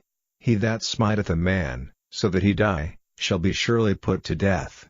And if a man lie not in wait, but God deliver him into his hand, then I will appoint thee a place whither he shall flee. But if a man come presumptuously upon his neighbor, to slay him with guile, thou shalt take him from mine altar, that he may die. And he that smiteth his father, or his mother, shall be surely put to death. And he that stealeth a man, and selleth him, or if he be found in his hand, he shall surely be put to death. And he that curseth his father, or his mother, shall surely be put to death. And if men strive together, and one smite another with a stone, or with his fist, and he die not, but keepeth his bed, if he rise again, and walk abroad upon his staff, then shall he that smote him be quit, only he shall pay for the loss of his time, and shall cause him to be thoroughly healed. And if a man smite his servant, or his maid, with a rod, and he die under his hand, he shall be surely punished. Notwithstanding, if he continue a day or 2, he shall not be punished, for he is his money. If men strive, and hurt a woman with child, so that her fruit depart from her, and yet no mischief follow, he shall be surely punished, according as the woman's husband will lay upon him. and he shall pay as the judges determine. And if any mischief follow, then thou shalt give life for life, eye for eye, tooth for tooth, hand for hand, foot for foot, burning for burning, wound for wound, stripe for stripe. And if a man smite the eye of his servant, or the eye of his maid, that it perish, he shall let him go free for his eye's sake. And if he smite out his manservant's tooth, or his maidservant's tooth, he shall let him go free for his tooth's sake. If an ox gore a man or a woman, that they die, then the ox shall be surely stoned, and his flesh shall not be eaten, but the owner of the ox shall be quit. But if the ox were wont to push with his horn in time past, and it hath been testified to his owner, and he hath not kept him in, but that he hath killed a man or a woman, the ox shall be stoned, and his owner also shall be put to death. If there be laid on him a sum of money, then he shall give for the ransom of his life whatsoever is laid upon him. Whether he have gored a son, or have gored a daughter, according to this judgment shall it be done unto him. If the ox shall push a manservant or a maidservant, he shall give unto their master 30 shekels of silver, and the ox shall be stoned. And if a man shall open a pit, or if a man shall dig a pit, and not cover it, and an ox or an ass fall therein, the owner of the pit shall make it good, and give money unto the owner of them, and the dead beast shall be his. And if one man's ox hurt another's, that he die, then they shall sell the live ox, and divide the money of it, and the dead ox also they shall divide. Or if it be known that the ox hath used to push in time past, and his owner hath not kept him in, he shall surely pay ox for ox, and the dead shall be his own. Chapter 22. If a man shall steal an ox, or a sheep, and kill it, or sell it, he shall restore 5 oxen for an ox, and 4 sheep for a sheep. If a thief be found breaking up, and be smitten that he die, there shall no blood be shed for him. If the sun be risen upon him, there shall be blood shed for him, for he should make full restitution. If he have nothing, then he shall be sold for his theft. If the theft be certainly found in his hand alive, whether it be ox, or ass, or sheep, he shall restore double. If a man shall cause a field or vineyard to be eaten, and shall put in his beast, and shall feed in another man's field, of the best of his own field, and of the best of his own vineyard, shall he make restitution. If fire break out, and catch in thorns, so that the stacks of corn, or the standing corn, or the field, be consumed therewith, he that kindled the fire shall surely make restitution. If a man shall deliver unto his neighbor money or stuff to keep, and it be stolen out of the man's house, if the thief be found, let him pay double. If the thief be not found, then the master of the house shall be brought unto the judges, to see whether he have put his hand unto his neighbor's goods. For all manner of trespass, whether it be for ox, for ass, for sheep, for raiment, or for any manner of lost thing, which another challengeth to be his, the cause of both parties shall come before the judges, and whom the judges shall condemn, he shall pay double unto his neighbor. If a man deliver unto his neighbor an ass, or an ox, or a sheep, or any beast, to keep, and it die, or be hurt, or driven away, no man seeing it, then shall an oath of the Lord be between them both, that he hath not put his hand unto his neighbor's goods, and the owner of it shall accept thereof, and he shall not make it good. And if it be stolen from him, he shall make restitution unto the owner thereof. If it be torn in pieces, then let him bring it for witness, and he shall not make good that which was torn. And if a man borrow aught of his neighbor, and it be hurt, or die, the owner thereof being not with it, he shall surely make it good. But if the owner thereof be with it, he shall not make it good. If it be an hired thing, it came for his hire. And if a man entice a maid that is not betrothed, and lie with her, he shall surely endow her to be his wife. If her father utterly refuse to give her unto him, he shall pay money according to the dowry of virgins. Thou shalt not suffer a witch to live. Whosoever lieth with a beast shall surely be put to death. He that sacrificeth unto any god, save unto the Lord only, he shall be utterly destroyed. Thou shalt neither vex a stranger, nor oppress him, for ye were strangers in the land of Egypt. Ye shall not afflict any widow, or fatherless child. If thou afflict them in any wise, and they cry at all unto me, I will surely hear their cry, and my wrath shall wax hot, and I will kill you with the sword, and your wives shall be widows, and your children fatherless.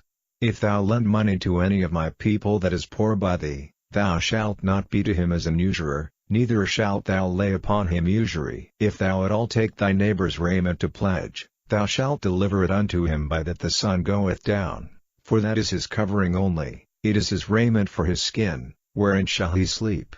And it shall come to pass, when he crieth unto me, that I will hear, for I am gracious. Thou shalt not revile the gods, nor curse the ruler of thy people.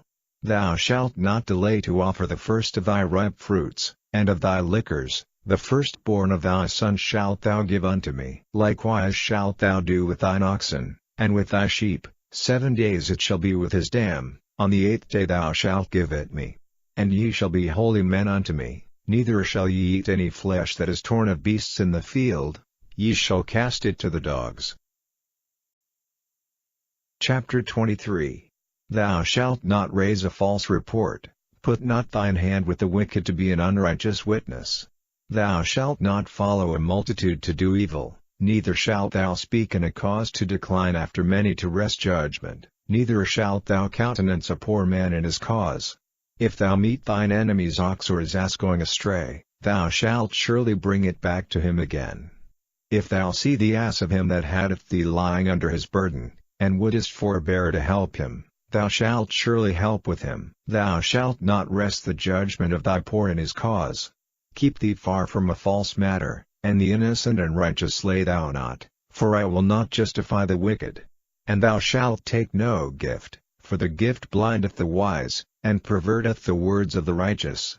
Also thou shalt not oppress a stranger, for ye know the heart of a stranger, seeing ye were strangers in the land of Egypt. And 6 years thou shalt sow thy land, and shalt gather in the fruits thereof, but the 7th year thou shalt let it rest and lie still, that the poor of thy people may eat, and what they leave the beasts of the field shall eat.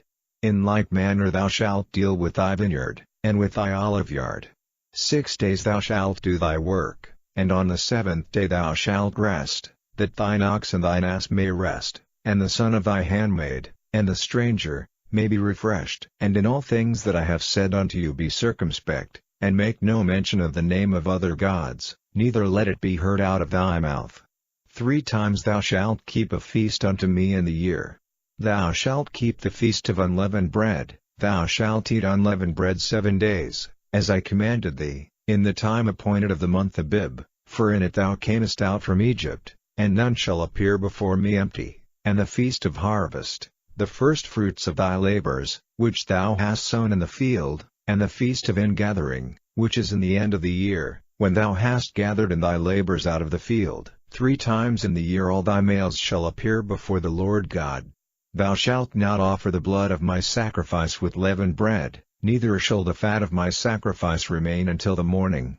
The first of the firstfruits of thy land thou shalt bring into the house of the Lord thy God. Thou shalt not see the kid in his mother's milk. Behold, I send an angel before thee, to keep thee in the way, and to bring thee into the place which I have prepared. Beware of him, and obey his voice, provoke him not, for he will not pardon your transgressions, for my name is in him. But if thou shalt indeed obey his voice, and do all that I speak, then I will be an enemy unto thine enemies, and an adversary unto thine adversaries. For mine angel shall go before thee, and bring thee in unto the Amorites, and the Hittites, and the Perizzites, and the Canaanites, and the Hivites, and the Jebusites, and I will cut them off. Thou shalt not bow down to their gods, nor serve them, nor do after their works, but thou shalt utterly overthrow them, and quite break down their images. And ye shall serve the Lord your God, and he shall bless thy bread, and thy water, and I will take sickness away from the midst of thee. There shall nothing cast their young, nor be barren, in thy land. The number of thy days I will fulfill. I will send my fear before thee, and will destroy all the people to whom thou shalt come, and I will make all thine enemies turn their backs unto thee. And I will send hornets before thee, which shall drive out the Hivite, the Canaanite, and the Hittite, from before thee. I will not drive them out from before thee in 1 year, lest the land become desolate, and the beast of the field multiply against thee. By little and little I will drive them out from before thee, until thou be increased, and inherit the land. And I will set thy bounds from the Red Sea even unto the sea of the Philistines, and from the desert unto the river, for I will deliver the inhabitants of the land into your hand, and thou shalt drive them out before thee. Thou shalt make no covenant with them, nor with their gods. They shall not dwell in thy land, lest they make thee sin against me, for if thou serve their gods, it will surely be a snare unto thee. Chapter 24. And he said unto Moses, Come up unto the Lord, thou, and Aaron, Nadab, and Abihu, and 70 of the elders of Israel, and worship ye afar off. And Moses alone shall come near the Lord, but they shall not come nigh, neither shall the people go up with him. And Moses came and told the people all the words of the Lord, and all the judgments, and all the people answered with one voice, and said, All the words which the Lord hath said will we do. And Moses wrote all the words of the Lord, and rose up early in the morning, and builded an altar under the hill, and 12 pillars, according to the 12 tribes of Israel.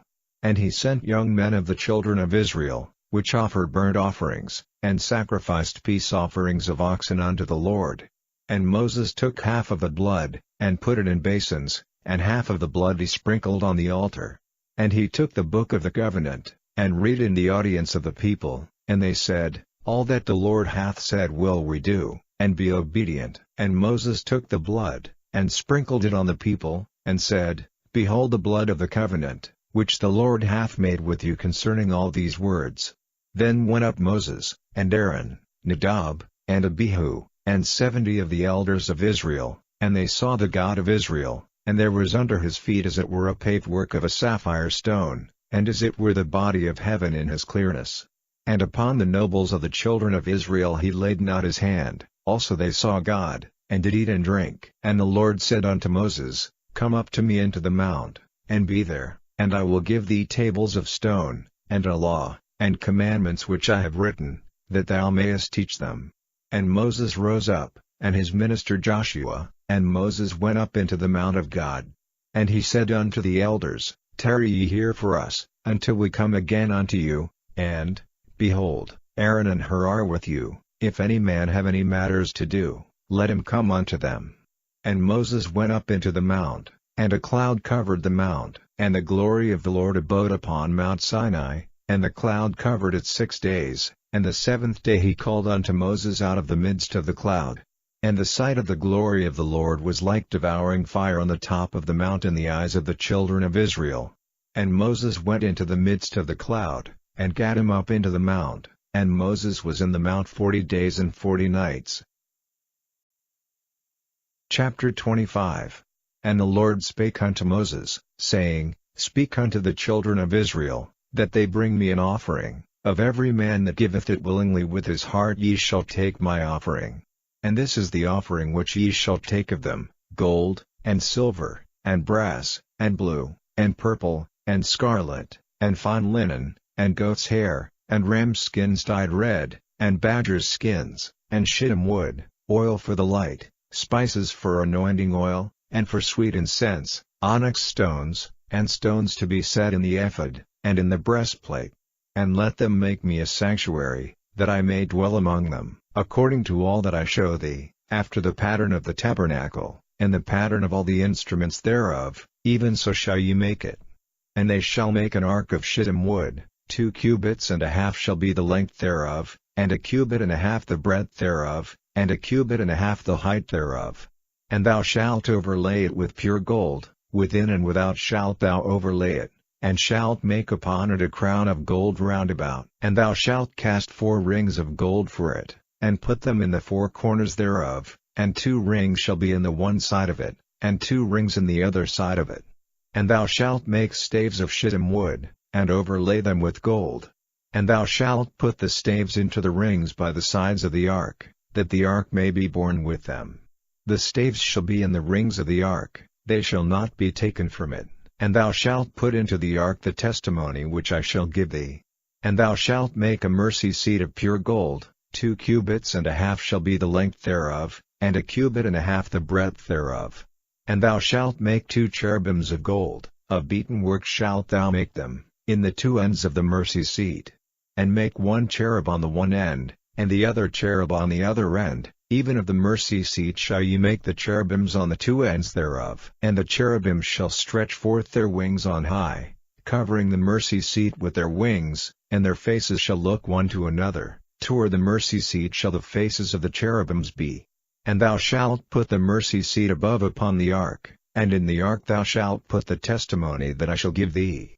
And there I will meet with thee, and I will commune with thee from above the mercy seat, from between the two cherubims which are upon the ark of the testimony, of all things which I will give thee in commandment unto the children of Israel. Thou shalt also make a table of shittim wood, 2 cubits shall be the length thereof, and a cubit the breadth thereof, and a cubit and a half the height thereof. And thou shalt overlay it with pure gold, and make thereto a crown of gold round about. And thou shalt make unto it a border of an handbreadth round about. And thou shalt make a golden crown to the border thereof round about. And thou shalt make for it 4 rings of gold, and put the rings in the 4 corners that are on the 4 feet thereof. Over against the border shall the rings be for places of the staves to bear the table. And thou shalt make the staves of shittim wood, and overlay them with gold, that the table may be borne with them. And thou shalt make the dishes thereof, and spoons thereof, and covers thereof, and bowls thereof, to cover withal, of pure gold shalt thou make them. And thou shalt set upon the table showbread before me alway. And thou shalt make a candlestick of pure gold, of beaten work shall the candlestick be made, his shaft, and his branches, his bowls, his knops, and his flowers, shall be of the same. And 6 branches shall come out of the sides of it, 3 branches of the candlestick out of the one side, and 3 branches of the candlestick out of the other side. 3 bowls made like unto almonds, with a knop and a flower in one branch, and 3 bowls made like almonds in the other branch, with a knop and a flower, so in the 6 branches that come out of the candlestick. And in the candlestick shall be 4 bowls made like unto almonds, with their knops and their flowers. And there shall be a knop under 2 branches of the same, and a knop under 2 branches of the same, and a knop under 2 branches of the same, according to the 6 branches that proceed out of the candlestick. Their knops and their branches shall be of the same, all it shall be one beaten work of pure gold. And thou shalt make the 7 lamps thereof, and they shall light the lamps thereof, that they may give light over against it. And the tongues thereof, and the snuff dishes thereof, shall be of pure gold. Of a talent of pure gold shall he make it, with all these vessels. And look that thou make them after their pattern, which was showed thee in the mount. Chapter 26. Moreover thou shalt make the tabernacle with 10 curtains of fine twined linen, and blue, and purple, and scarlet, with cherubims of cunning work shalt thou make them. The length of one curtain shall be 28 cubits, and the breadth of one curtain 4 cubits, and every one of the curtains shall have one measure. The 5 curtains shall be coupled together one to another, and other 5 curtains shall be coupled one to another. And thou shalt make loops of blue upon the edge of the one curtain from the selvage in the coupling, and likewise shalt thou make in the uttermost edge of another curtain, in the coupling of the second. 50 loops shalt thou make in the one curtain, and 50 loops shalt thou make in the edge of the curtain that is in the coupling of the second, that the loops may take hold one of another. And thou shalt make 50 taches of gold, and couple the curtains together with the taches, and it shall be one tabernacle. And thou shalt make curtains of goat's hair to be a covering upon the tabernacle, 11 curtains shalt thou make. The length of one curtain shall be 30 cubits, and the breadth of one curtain 4 cubits, and the 11 curtains shall be all of one measure. And thou shalt couple 5 curtains by themselves, and 6 curtains by themselves, and shalt double the 6th curtain in the forefront of the tabernacle. And thou shalt make 50 loops on the edge of the one curtain that is outmost in the coupling, and 50 loops in the edge of the curtain which coupleth the second. And thou shalt make 50 taches of brass, and put the taches into the loops, and couple the tent together, that it may be one. And the remnant that remaineth of the curtains of the tent, the half curtain that remaineth, shall hang over the backside of the tabernacle. And a cubit on the one side, and a cubit on the other side of that which remaineth in the length of the curtains of the tent, it shall hang over the sides of the tabernacle on this side and on that side, to cover it. And thou shalt make a covering for the tent of ram's skins dyed red, and a covering above of badger skins. And thou shalt make boards for the tabernacle of shittim wood standing up. 10 cubits shall be the length of a board, and 1.5 cubits shall be the breadth of one board. 2 tenons shall there be in one board, set in order one against another. Thus shalt thou make for all the boards of the tabernacle. And thou shalt make the boards for the tabernacle, 20 boards on the south side southward. And thou shalt make 40 sockets of silver under the 20 boards, 2 sockets under one board for his 2 tenons, and 2 sockets under another board for his 2 tenons.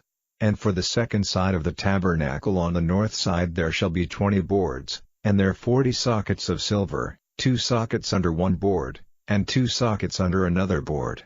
And for the sides of the tabernacle westward thou shalt make 6 boards.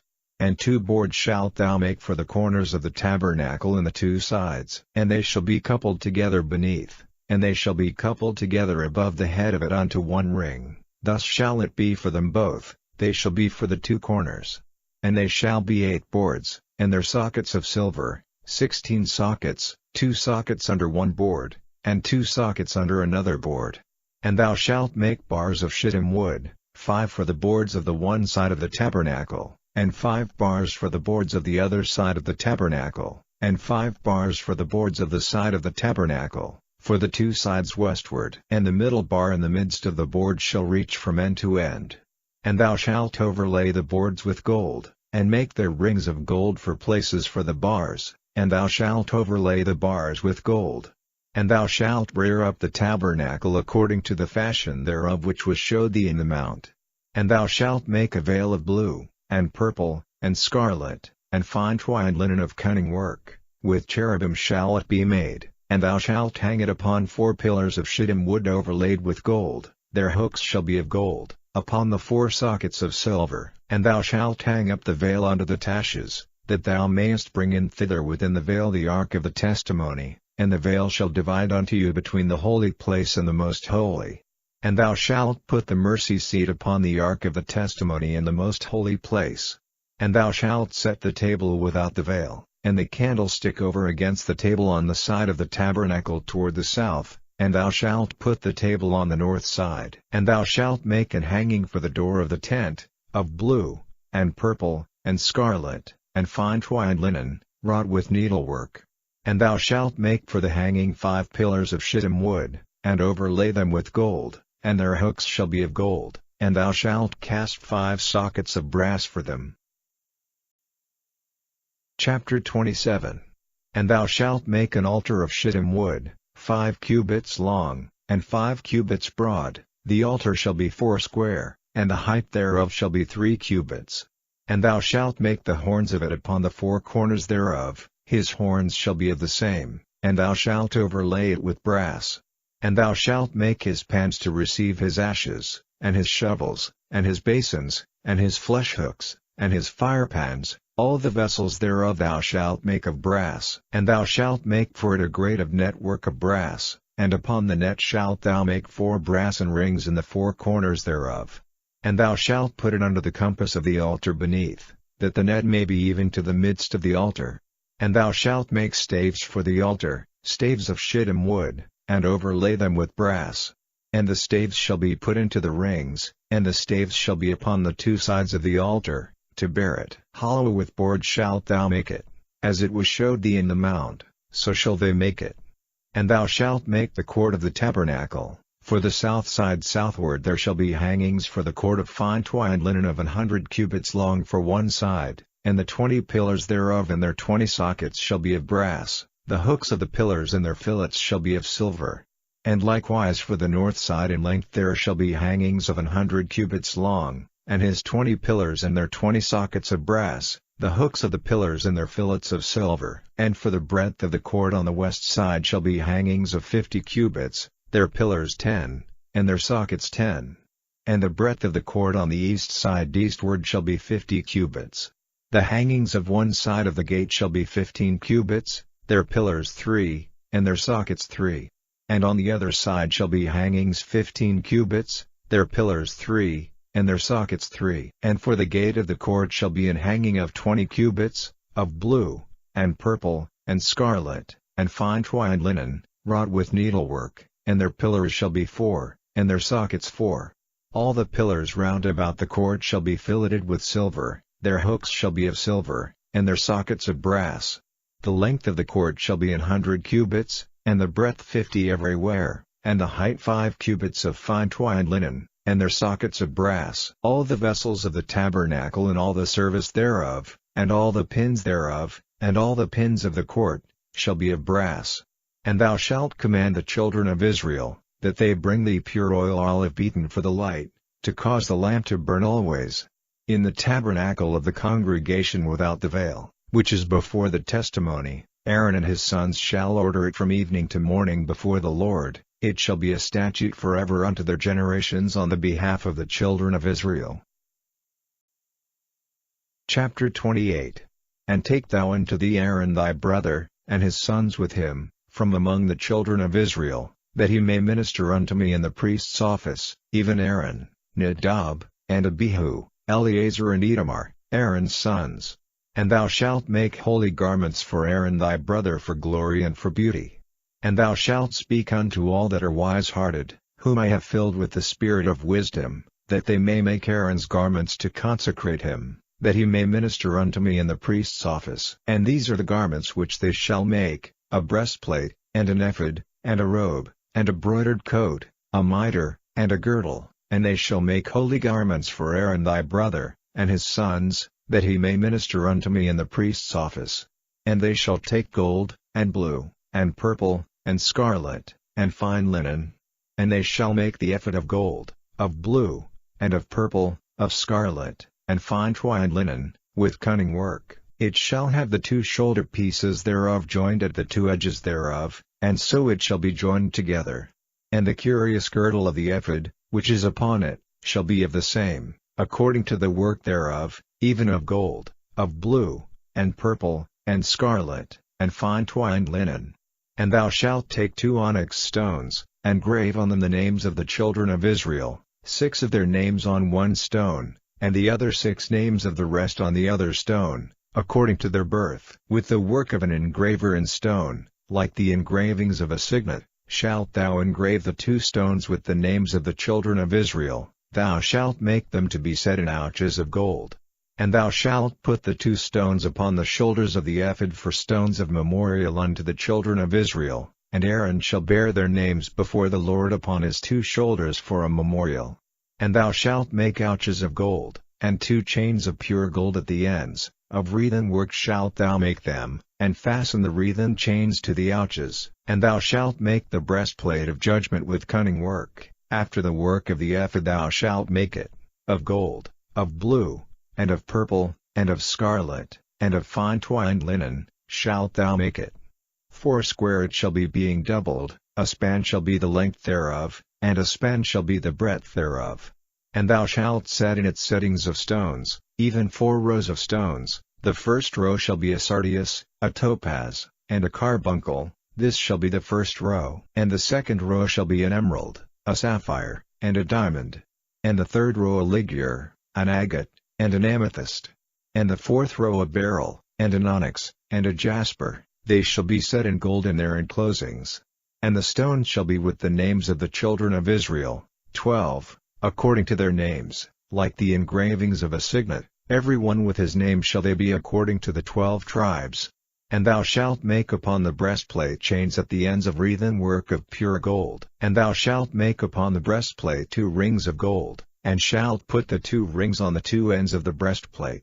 And thou shalt put the 2 wreathen chains of gold in the 2 rings which are on the ends of the breastplate. And the other 2 ends of the 2 wreathen chains thou shalt fasten in the 2 ouches, and put them on the shoulder pieces of the ephod before it.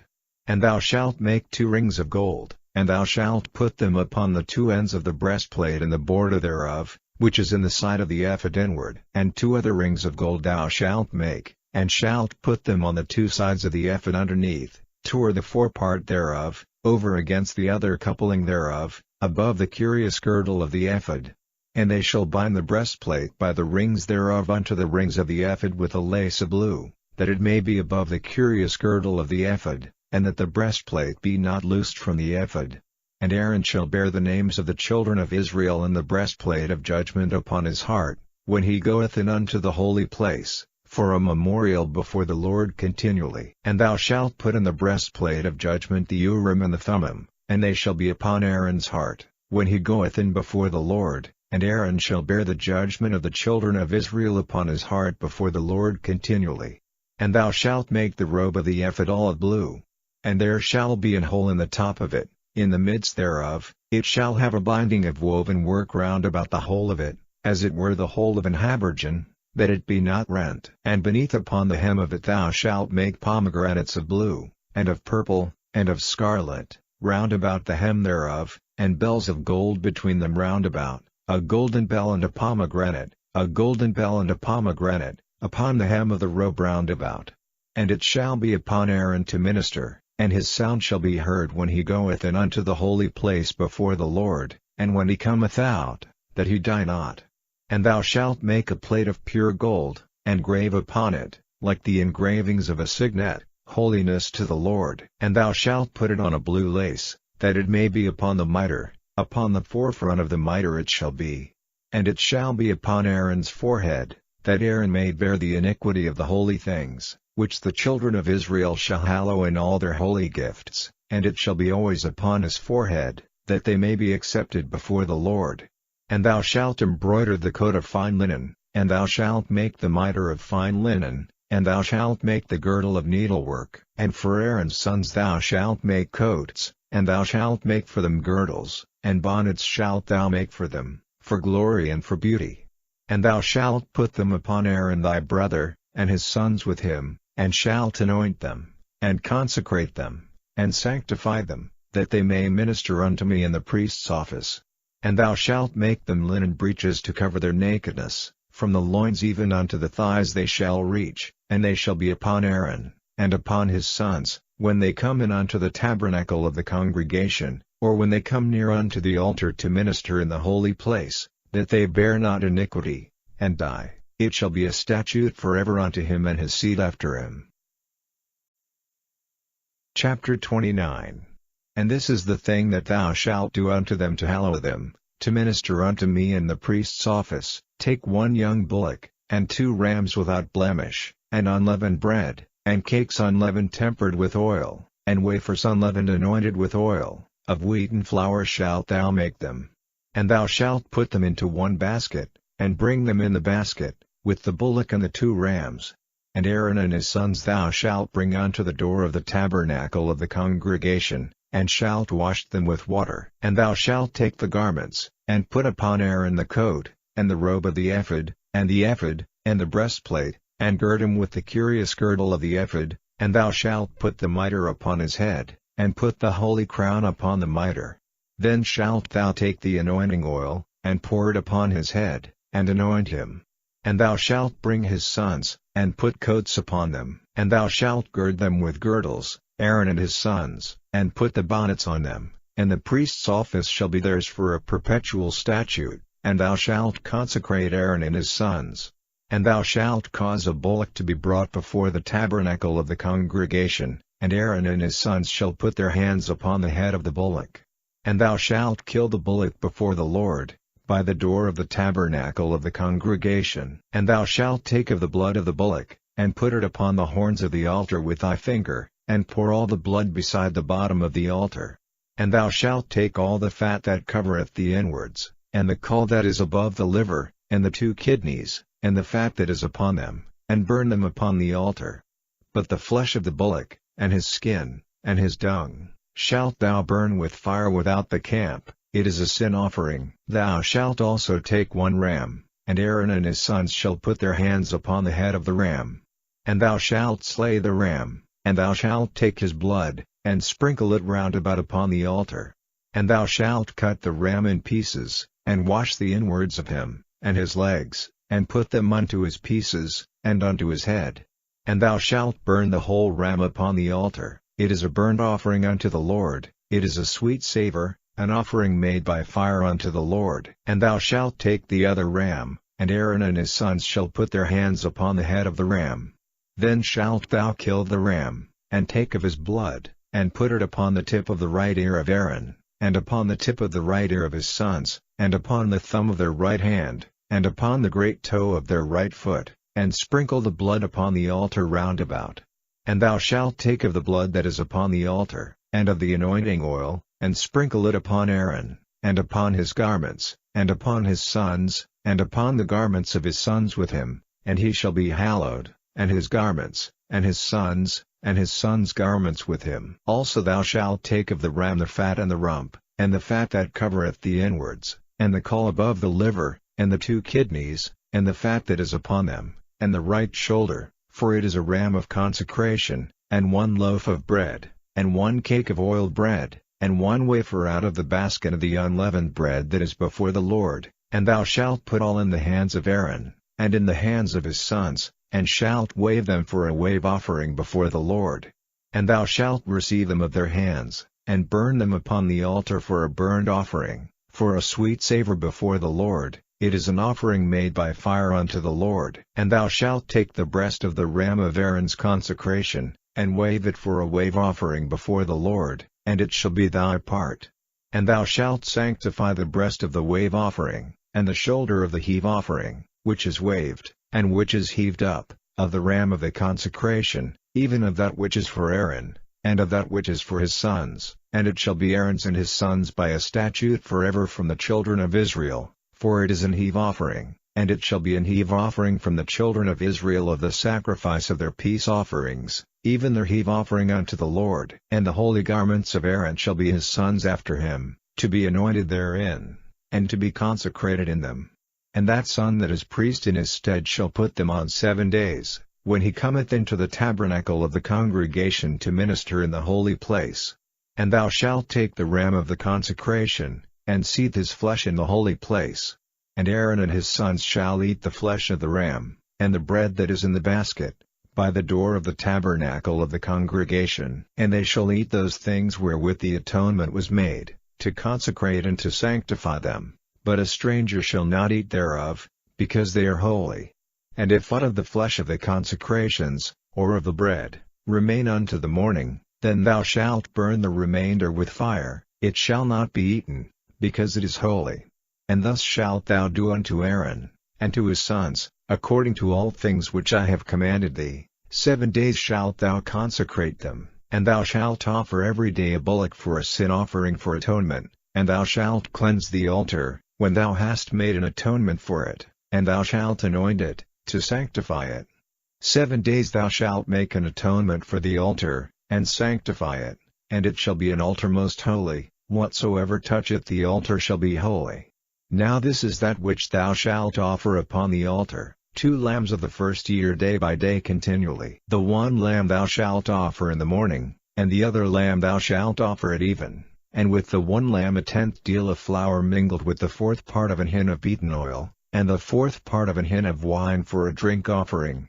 And the other lamb thou shalt offer at even, and shalt do thereto according to the meat offering of the morning, and according to the drink offering thereof, for a sweet savor, an offering made by fire unto the Lord. This shall be a continual burnt offering throughout your generations at the door of the tabernacle of the congregation before the Lord, where I will meet you, to speak there unto thee. And there I will meet with the children of Israel, and the tabernacle shall be sanctified by my glory. And I will sanctify the tabernacle of the congregation, and the altar. I will sanctify also both Aaron and his sons, to minister to me in the priest's office. And I will dwell among the children of Israel, and will be their God. And they shall know that I am the Lord their God, that brought them forth out of the land of Egypt, that I may dwell among them. I am the Lord their God. Chapter 30. And thou shalt make an altar to burn incense upon, of shittim wood shalt thou make it. A cubit shall be the length thereof, and a cubit the breadth thereof, foursquare shall it be, and 2 cubits shall be the height thereof, the horns thereof shall be of the same. And thou shalt overlay it with pure gold, the top thereof, and the sides thereof round about, and the horns thereof, and thou shalt make unto it a crown of gold round about. And 2 golden rings shalt thou make to it unto the crown of it, by the 2 corners thereof, upon the 2 sides of it shalt thou make it, and they shall be for places for the staves to bear it withal. And thou shalt make the staves of shittim wood, and overlay them with gold. And thou shalt put it before the veil that is by the ark of the testimony, before the mercy seat that is over the testimony, where I will meet with thee. And Aaron shall burn thereon sweet incense every morning, when he dresseth the lamps, he shall burn incense upon it. And when Aaron lighteth the lamps at even, he shall burn incense upon it, a perpetual incense before the Lord throughout your generations. Ye shall offer no strange incense thereon, nor burnt sacrifice, nor meat offering, neither shall ye pour drink offering thereon. And Aaron shall make an atonement upon the horns of it once in a year with the blood of the sin offering of atonements, once in the year shall he make atonement upon it throughout your generations, it is most holy unto the Lord. And the Lord spake unto Moses, saying, When thou takest the sum of the children of Israel after their number, then shall they give every man a ransom for his soul unto the Lord, when thou numberest them, that there be no plague among them, when thou numberest them. This they shall give, every one that passeth among them that are numbered, half a shekel after the shekel of the sanctuary, a shekel is 20 gerahs, and half shekel shall be the offering of the Lord.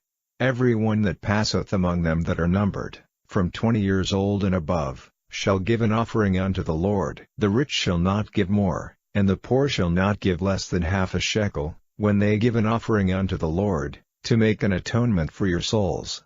And thou shalt take the atonement money of the children of Israel, and shalt appoint it for the service of the tabernacle of the congregation, that it may be a memorial unto the children of Israel before the Lord, to make an atonement for your souls. And the Lord spake unto Moses, saying, Thou shalt also make a laver of brass, and his foot also of brass, to wash withal, and thou shalt put it between the tabernacle of the congregation and the altar, and thou shalt put water therein. For Aaron and his sons shall wash their hands and their feet thereat, when they go into the tabernacle of the congregation, they shall wash with water, that they die not, or when they come near to the altar to minister, to burn offering made by fire unto the Lord, so they shall wash their hands and their feet, that they die not, and it shall be a statute forever to them, even to him and to his seed throughout their generations. Moreover the Lord spake unto Moses, saying, Take thou also unto thee principal spices, of pure myrrh 500 shekels, and of sweet cinnamon half so much, even 250 shekels, and of sweet calamus 250 shekels, and of cassia 500 shekels, after the shekel of the sanctuary, and of oil olive and hin, and thou shalt make it an oil of holy ointment, an ointment compound after the art of the apothecary. It shall be an holy anointing oil. And thou shalt anoint the tabernacle of the congregation therewith, and the ark of the testimony, and the table and all his vessels, and the candlestick and his vessels, and the altar of incense, and the altar of burnt offering with all his vessels, and the laver and his foot. And thou shalt sanctify them, that they may be most holy, whatsoever toucheth them shall be holy. And thou shalt anoint Aaron and his sons, and consecrate them, that they may minister unto me in the priest's office. And thou shalt speak unto the children of Israel, saying, This shall be an holy anointing oil unto me throughout your generations. Upon man's flesh shall it not be poured, neither shall ye make any other like it. After the composition of it, it is holy, and it shall be holy unto you.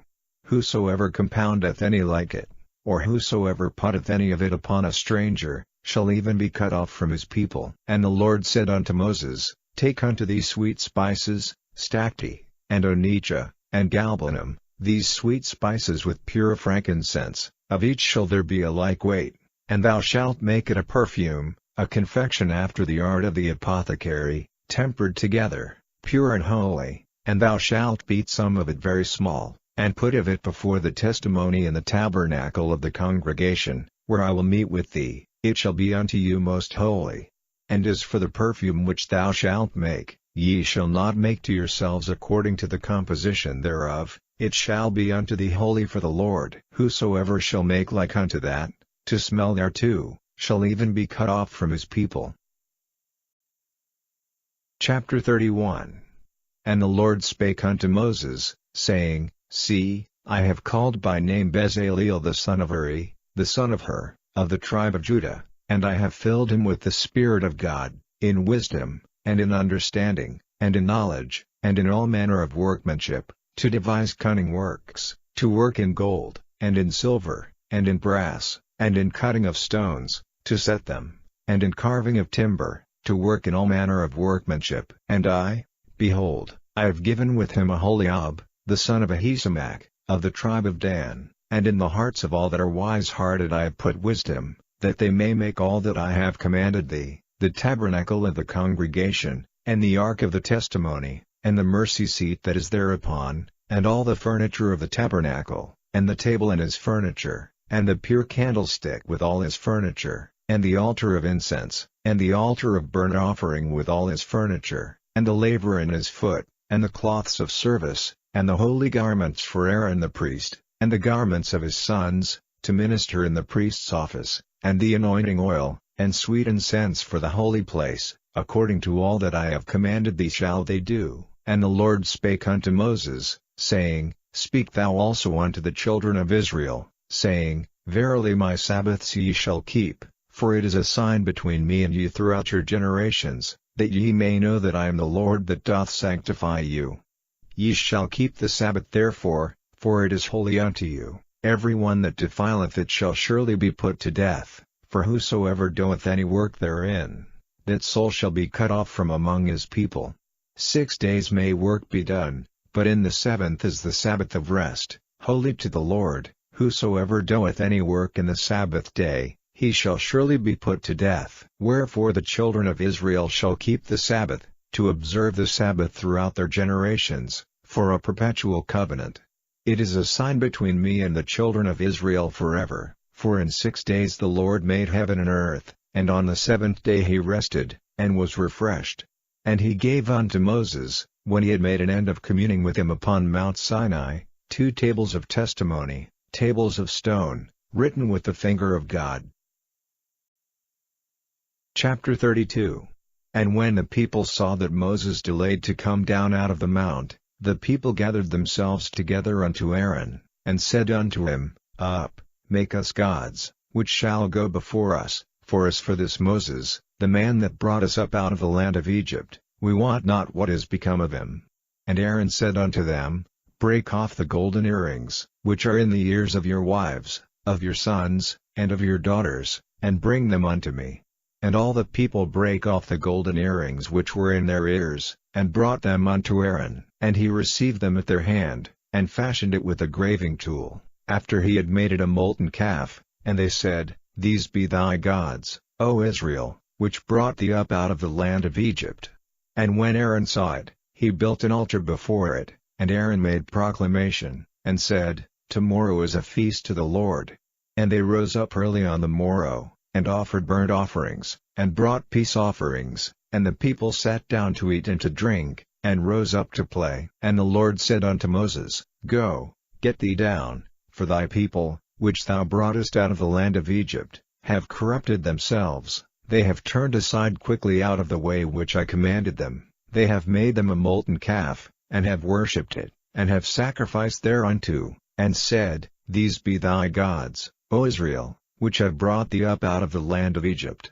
And the Lord said unto Moses, I have seen this people, and, behold, it is a stiff-necked people. Now therefore let me alone, that my wrath may wax hot against them, and that I may consume them, and I will make of thee a great nation. And Moses besought the Lord his God, and said, Lord, why doth thy wrath wax hot against thy people, which thou hast brought forth out of the land of Egypt with great power, and with a mighty hand? Wherefore should the Egyptians speak, and say, For mischief did he bring them out, to slay them in the mountains, and to consume them from the face of the earth? Turn from thy fierce wrath, and repent of this evil against thy people. Remember Abraham, Isaac, and Israel, thy servants, to whom thou sworest by thine own self, and saidst unto them, I will multiply your seed as the stars of heaven, and all this land that I have spoken of will I give unto your seed, and they shall inherit it forever. And the Lord repented of the evil which he thought to do unto his people. And Moses turned, and went down from the mount, and the 2 tables of the testimony were in his hand. The tables were written on both their sides, on the one side and on the other were they written. And the tables were the work of God, and the writing was the writing of God, graven upon the tables.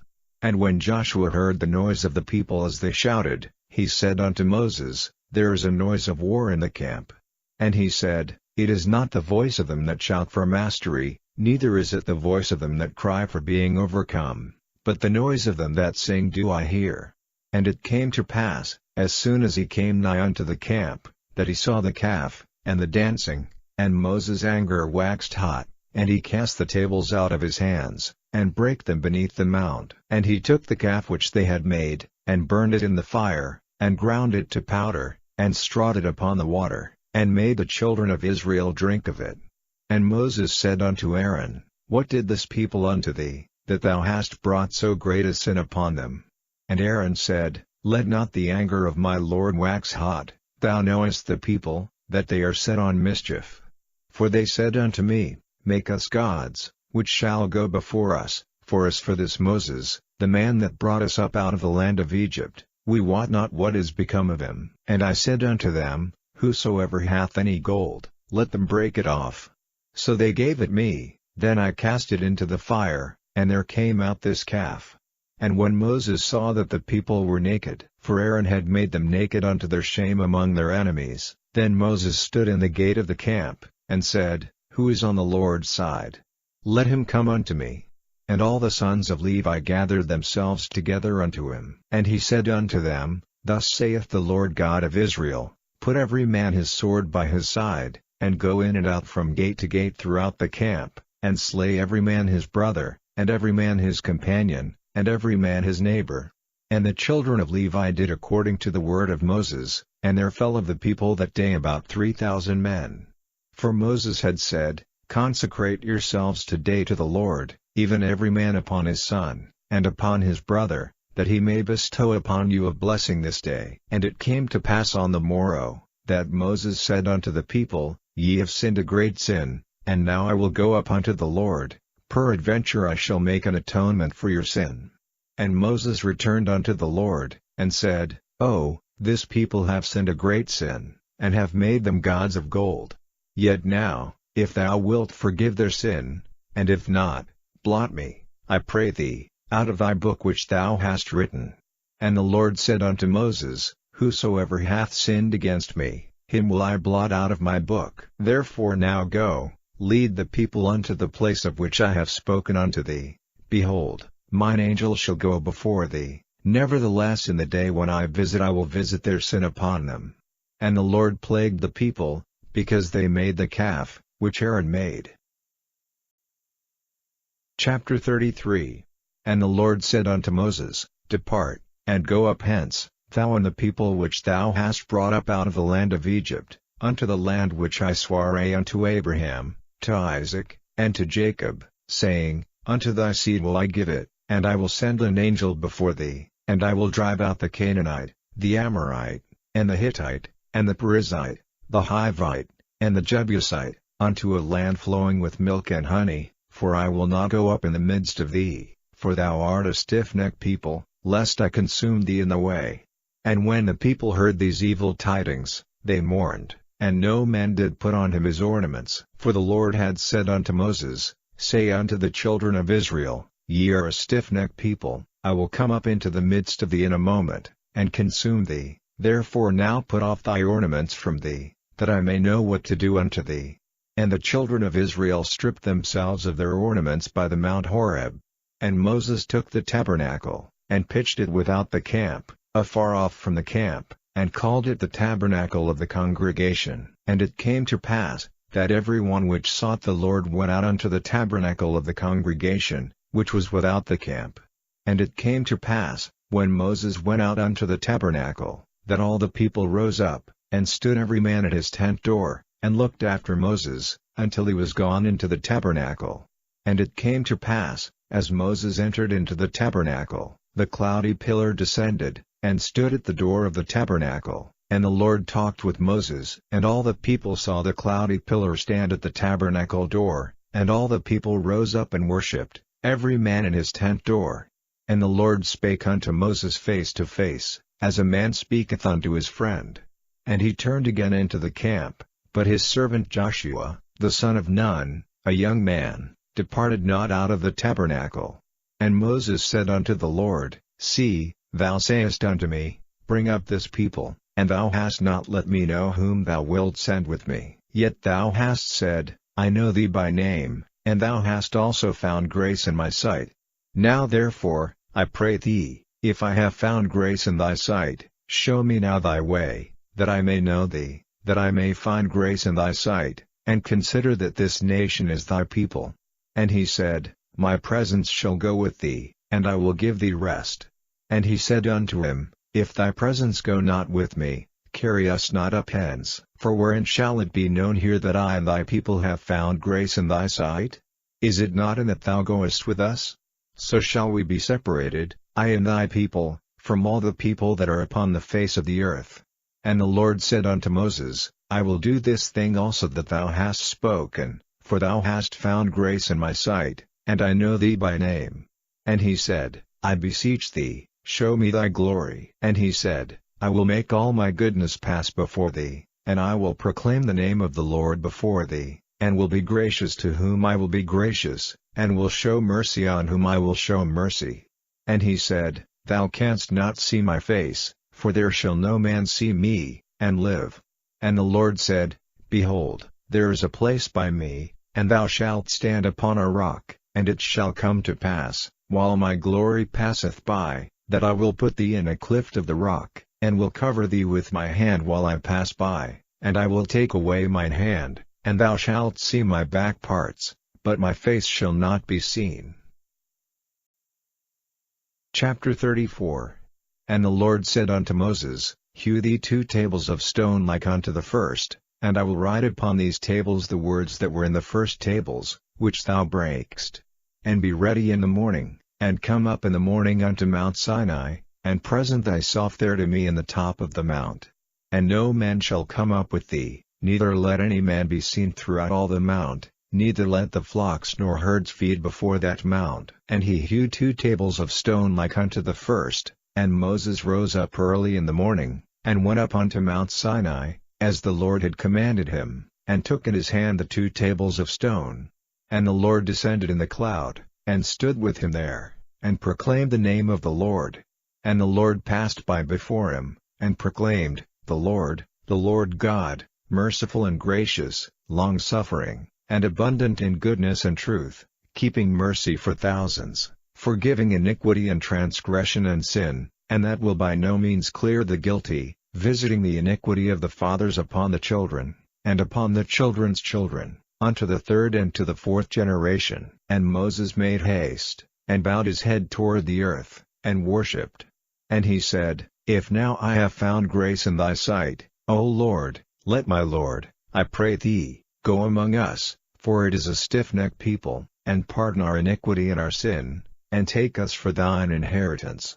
And he said, Behold, I make a covenant, before all thy people I will do marvels, such as have not been done in all the earth, nor in any nation, and all the people among which thou art shall see the work of the Lord, for it is a terrible thing that I will do with thee. Observe thou that which I command thee this day.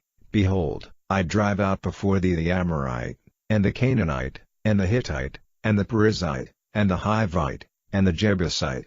Take heed to thyself, lest thou make a covenant with the inhabitants of the land whither thou goest, lest it be for a snare in the midst of thee. But ye shall destroy their altars, break their images, and cut down their groves, for thou shalt worship no other God, for the Lord, whose name is jealous, is a jealous God, lest thou make a covenant with the inhabitants of the land, and they go a-whoring after their gods, and do sacrifice unto their gods, and one call thee, and thou eat of his sacrifice, and thou take of their daughters unto thy sons, and their daughters go a-whoring after their gods, and make thy sons go a-whoring after their gods. Thou shalt make thee no molten gods.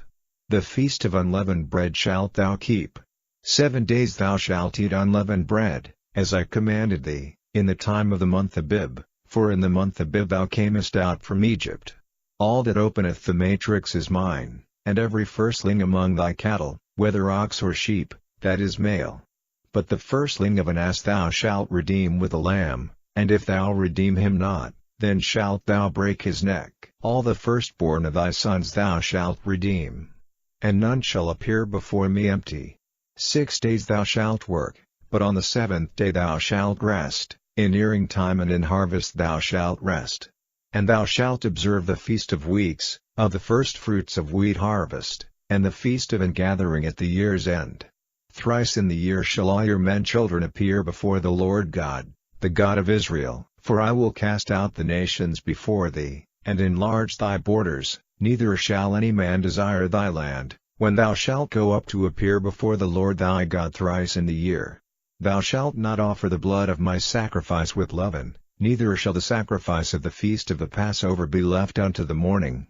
The first of the firstfruits of thy land thou shalt bring unto the house of the Lord thy God. Thou shalt not see the kid in his mother's milk. And the Lord said unto Moses, Write thou these words, for after the tenor of these words I have made a covenant with thee and with Israel. And he was there with the Lord 40 days and 40 nights, he did neither eat bread, nor drink water. And he wrote upon the tables the words of the covenant, the 10 commandments. And it came to pass, when Moses came down from Mount Sinai with the 2 tables of testimony in Moses' hand, when he came down from the mount, that Moses wist not that the skin of his face shone while he talked with him. And when Aaron and all the children of Israel saw Moses, behold, the skin of his face shone, and they were afraid to come nigh him. And Moses called unto them, and Aaron and all the rulers of the congregation returned unto him, and Moses talked with them. And afterward all the children of Israel came nigh, and he gave them in commandment all that the Lord had spoken with him in Mount Sinai. Until Moses had done speaking with them, he put a veil on his face. But when Moses went in before the Lord to speak with him, he took the veil off, until he came out. And he came out, and spake unto the children of Israel that which he was commanded. And the children of Israel saw the face of Moses, that the skin of Moses' face shone, and Moses put the veil upon his face again, until he went in to speak with him. Chapter 35. And Moses gathered all the congregation of the children of Israel together, and said unto them, These are the words which the Lord hath commanded, that ye should do them. 6 days shall work be done, but on the 7th day there shall be to you an holy day, a Sabbath of rest to the Lord. Whosoever doeth work therein shall be put to death. Ye shall kindle no fire throughout your habitations upon the Sabbath day. And Moses spake unto all the congregation of the children of Israel, saying, This is the thing which the Lord commanded, saying, Take ye from among you an offering unto the Lord, whosoever is of a willing heart, let him bring it, an offering of the Lord, gold, and silver, and brass, and blue, and purple, and scarlet, and fine linen, and goat's hair, and ram's skins dyed red, and badger's skins, and shittim wood, and oil for the light, and spices for anointing oil, and for the sweet incense, and onyx stones, and stones to be set for the ephod, and for the breastplate. And every wise-hearted among you shall come, and make all that the Lord hath commanded, the tabernacle, his tent, and his covering, his taches, and his boards, his bars, his pillars, and his sockets, the ark, and the staves thereof, with the mercy seat, and the veil of the covering, the table, and his staves, and all his vessels, and the showbread, the candlestick also for the light, and his furniture, and his lamps, with the oil for the light, and the incense altar, and his staves, and the anointing oil, and the sweet incense, and the hanging for the door at the entering in of the tabernacle, the altar of burnt offering, with his brass and grate, his staves, and all his vessels, the laver in his foot, the hangings of the court, his pillars, and their sockets, and the hanging for the door of the court, the pins of the tabernacle, and the pins of the court, and their cords, the cloths of service, to do service in the holy place, the holy garments for Aaron the priest, and the garments of his sons, to minister in the priest's office. And all the congregation of the children of Israel departed from the presence of Moses. And they came, every one whose heart stirred him up, and every one whom his spirit made willing, and they brought the Lord's offering to the work of the tabernacle of the congregation, and for all his service, and for the holy garments. And they came, both men and women, as many as were willing-hearted, and brought bracelets, and earrings, and rings, and tablets, all jewels of gold. And every man that offered an offering of gold unto the Lord. And every man, with whom was found blue, and purple, and scarlet, and fine linen, and goat's hair, and red skins of rams, and badgers' skins, brought them. every one that did offer an offering of silver and brass brought the Lord's offering, and every man, with whom was found shittim wood for any work of the service, brought it. And all the women that were wise-hearted did spin with their hands, and brought that which they had spun, both of blue, and of purple, and of scarlet, and of fine linen. And all the women whose hearts stirred them up in wisdom spun goat's hair. And the rulers brought onyx stones, and stones to be set, for the ephod, and for the breastplate, and spice, and oil for the light, and for the anointing oil, and for the sweet incense.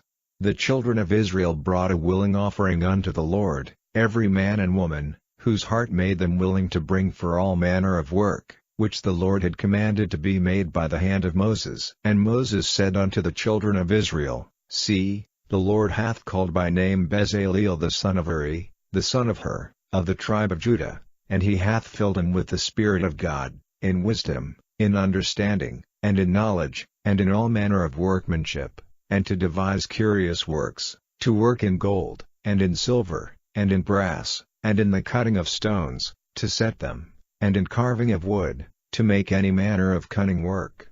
And he hath put in his heart that he may teach, both he, and Aholiab, the son of Ahisamach, of the tribe of Dan. Them hath he filled with wisdom of heart, to work all manner of work, of the engraver, and of the cunning workman, and of the embroiderer, in blue, and in purple, in scarlet, and in fine linen, and of the weaver, even of them that do any work, and of those that devise cunning work.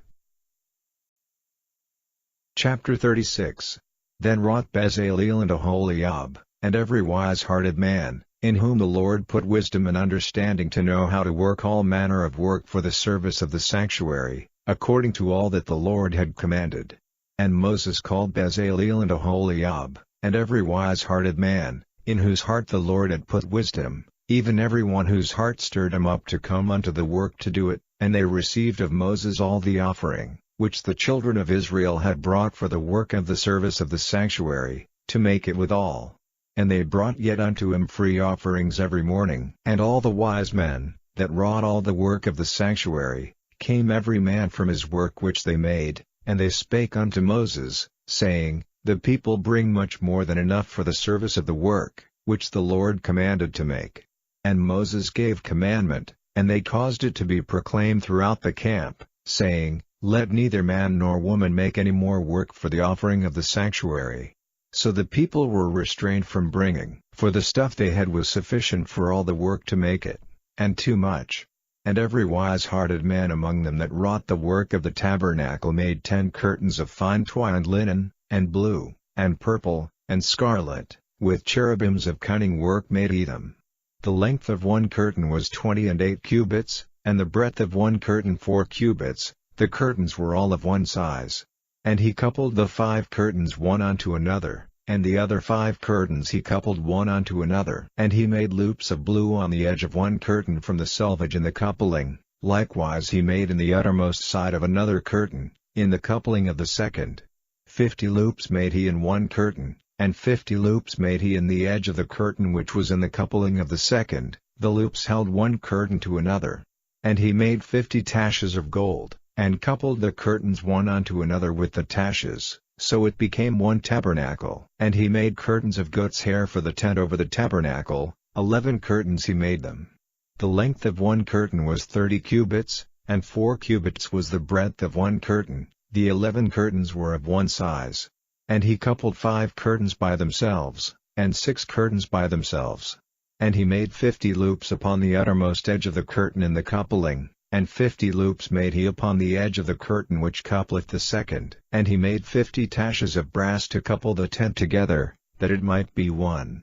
And he made a covering for the tent of ram's skins dyed red, and a covering of badger's skins above that. And he made boards for the tabernacle of shittim wood, standing up. The length of a board was 10 cubits, and the breadth of a board 1 cubit and a half. One board had 2 tenons, equally distant one from another. Thus did he make for all the boards of the tabernacle. And he made boards for the tabernacle, 20 boards for the south side southward, and 40 sockets of silver he made under the 20 boards, 2 sockets under one board for his 2 tenons, and 2 sockets under another board for his 2 tenons. And for the other side of the tabernacle, which is toward the north corner, he made 20 boards, and their 40 sockets of silver, 2 sockets under one board, and 2 sockets under another board. And for the sides of the tabernacle westward he made 6 boards. And 2 boards made he for the corners of the tabernacle in the 2 sides. And they were coupled beneath, and coupled together at the head thereof, to one ring, thus he did to both of them in both the corners. And there were 8 boards, and their sockets were 16 sockets of silver, under every board 2 sockets. And he made bars of shittim wood, 5 for the boards of the one side of the tabernacle, and 5 bars for the boards of the other side of the tabernacle, and 5 bars for the boards of the tabernacle for the sides westward. And he made the middle bar to shoot through the boards from the one end to the other. And he overlaid the boards with gold, and made their rings of gold to be places for the bars, and overlaid the bars with gold. And he made a veil of blue, and purple, and scarlet, and fine twined linen, with cherubims made he it of cunning work. And he made thereunto 4 pillars of shittim wood, and overlaid them with gold, their hooks were of gold, and he cast for them 4 sockets of silver. And he made an hanging for the tabernacle door of blue, and purple, and scarlet, and fine twined linen, of needlework, and the 5 pillars of it with their hooks, and he overlaid their chapiters and their fillets with gold, but their 5 sockets were of brass. Chapter 37. And Bezaleel made the ark of shittim wood, 2 cubits and a half was the length of it, and a cubit and a half the breadth of it, and a cubit and a half the height of it, and he overlaid it with pure gold within and without, and made a crown of gold to it round about. And he cast for it 4 rings of gold, to be set by the 4 corners of it, even 2 rings upon the one side of it, and 2 rings upon the other side of it. And he made staves of shittim wood, and overlaid them with gold. And he put the staves into the rings by the sides of the ark, to bear the ark. And he made the mercy seat of pure gold, 2 cubits and a half was the length thereof, and 1 cubit and a half the breadth thereof. And he made 2 cherubims of gold, beaten out of one piece made he them, on the 2 ends of the mercy seat, 1 cherub on the end on this side, and another cherub on the other end on that side. Out of the mercy seat made he the cherubims on the 2 ends thereof. And the cherubims spread out their wings on high, and covered with their wings over the mercy seat, with their faces one to another, even to the mercy seat ward were the faces of the cherubims. And he made the table of shittim wood, 2 cubits was the length thereof, and a cubit the breadth thereof, and a cubit and a half the height thereof, and he overlaid it with pure gold, and made thereunto a crown of gold round about. Also he made thereunto a border of an handbreadth round about, and made a crown of gold for the border thereof round about. And he cast for it 4 rings of gold, and put the rings upon the 4 corners that were in the 4 feet thereof. Over against the border were the rings, the places for the staves to bear the table. And he made the staves of shittim wood, and overlaid them with gold, to bear the table. And he made the vessels which were upon the table, his dishes, and his spoons, and his bowls, and his covers to cover withal, of pure gold. And he made the candlestick of pure gold, of beaten work made he the candlestick, his shaft, and his branch, his bowls, his knops, and his flowers, were of the same, and 6 branches going out of the sides thereof, 3 branches of the candlestick out of the one side thereof, and 3 branches of the candlestick out of the other side thereof, 3 bowls made after the fashion of almonds in one branch, a knop and a flower, and 3 bowls made like almonds in another branch, a knop and a flower, so throughout the 6 branches going out of the candlestick. And in the candlestick were 4 bowls made like almonds, his knops, and his flowers, and a knop under 2 branches of the same, and a knop under 2 branches of the same, and a knop under 2 branches of the same, according to the 6 branches going out of it. Their knops and their branches were of the same, all of it was one beaten work of pure gold. And he made his 7 lamps, and his snuffers, and his snuff dishes, of pure gold. Of a talent of pure gold made he it, and all the vessels thereof. And he made the incense altar of shittim wood, the length of it was a cubit, and the breadth of it a cubit, it was 4 square, and 2 cubits was the height of it, the horns thereof were of the same. And he overlaid it with pure gold, both the top of it, and the sides thereof round about, and the horns of it, also he made unto it a crown of gold round about. And he made 2 rings of gold for it under the crown thereof, by the 2 corners of it, upon the 2 sides thereof, to be places for the staves to bear it withal. And he made the staves of shittim wood, and overlaid them with gold. And he made the holy anointing oil, and the pure incense of sweet spices, according to the work of the apothecary. Chapter 38. And he made the altar of burnt offering of shittim wood, 5 cubits was the length thereof, and 5 cubits the breadth thereof, it was 4 square, and 3 cubits the height thereof.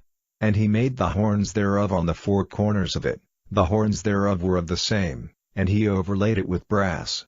And he made all the vessels of the altar, the pots, and the shovels, and the basins, and the flesh hooks, and the firepans, all the vessels thereof made he of brass. And he made for the altar a brass grate of network under the compass thereof beneath unto the midst of it. And he cast 4 rings for the 4 ends of the grate of brass, to be places for the staves. And he made the staves of shittim wood, and overlaid them with brass. And he put the staves into the rings on the sides of the altar, to bear it withal. He made the altar hollow with boards. And he made the laver of brass, and the foot of it of brass, of the looking glasses of the women assembling, which assembled at the door of the tabernacle of the congregation.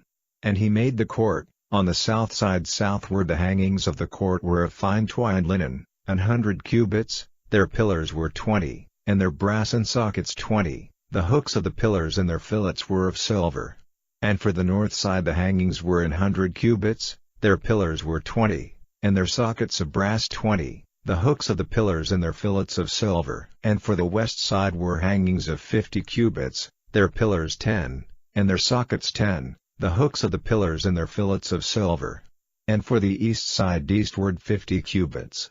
The hangings of the one side of the gate were 15 cubits, their pillars 3, and their sockets 3. And for the other side of the court gate, on this hand and that hand, were hangings of 15 cubits, their pillars 3, and their sockets 3. All the hangings of the court round about were of fine twined linen. And the sockets for the pillars were of brass, the hooks of the pillars and their fillets of silver, and the overlaying of their chapiters of silver, and all the pillars of the court were filleted with silver. And the hanging for the gate of the court was needlework, of blue, and purple, and scarlet, and fine twined linen, and 20 cubits was the length, and the height and the breadth was 5 cubits, answerable to the hangings of the court. And their pillars were 4, and their sockets of brass 4, their hooks of silver, and the overlaying of their chapiters and their fillets of silver. And all the pins of the tabernacle, and of the court round about, were of brass. This is the sum of the tabernacle, even of the tabernacle of testimony, as it was counted, according to the commandment of Moses, for the service of the Levites, by the hand of Itamar, son to Aaron the priest. And Bezaleel the son of Uri, the son of Hur, of the tribe of Judah, made all that the Lord commanded Moses. And with him was Aholiab, son of Ahisamach, of the tribe of Dan, an engraver, and a cunning workman, and an embroiderer in blue, and in purple, and in scarlet, and fine linen. All the gold that was occupied for the work and all the work of the holy place, even the gold of the offering, was 29 talents, and 730 shekels, after the shekel of the sanctuary. And the silver of them that were numbered of the congregation was 100 talents, and 1,703 score and 15 shekels, after the shekel of the sanctuary, a bekah for every man, that is, half a shekel, after the shekel of the sanctuary, for every one that went to be numbered, from 20 years old and upward, for 600,000 and 3,550 men. And of the 100 talents of silver were cast the sockets of the sanctuary, and the sockets of the veil, 100 sockets of the 100 talents, a talent for a socket. And of the 1,770 and 5 shekels he made hooks for the pillars, and overlaid their chapiters, and filleted them. And the brass of the offering was 70 talents, and 2,400 shekels. And therewith he made the sockets to the door of the tabernacle of the congregation, and the brassen altar, and the brassen grate for it, and all the vessels of the altar, and the sockets of the court round about, and the sockets of the court gate, and all the pins of the tabernacle, and all the pins of the court round about. Chapter 39. And of the blue, and purple, and scarlet, They made cloths of service, to do service in the holy place, and made the holy garments for Aaron, as the Lord commanded Moses. And he made the ephod of gold, blue, and purple, and scarlet, and fine twined linen. And they did beat the gold into thin plates, and cut it into wires, to work it in the blue, and in the purple, and in the scarlet, and in the fine linen, with cunning work. They made shoulder pieces for it, to couple it together, by the two edges was it coupled together. And the curious girdle of his ephod, that was upon it, was of the same, according to the work thereof, of gold, blue, and purple, and scarlet, and fine twined linen, as the Lord commanded Moses. And they wrought onyx stones enclosed in ouches of gold, graven, as signets are graven, with the names of the children of Israel. And he put them on the shoulders of the ephod, that they should be stones for a memorial to the children of Israel, as the Lord commanded Moses. And he made the breastplate of cunning work, like the work of the ephod, of gold, blue, and purple, and scarlet, and fine twined linen.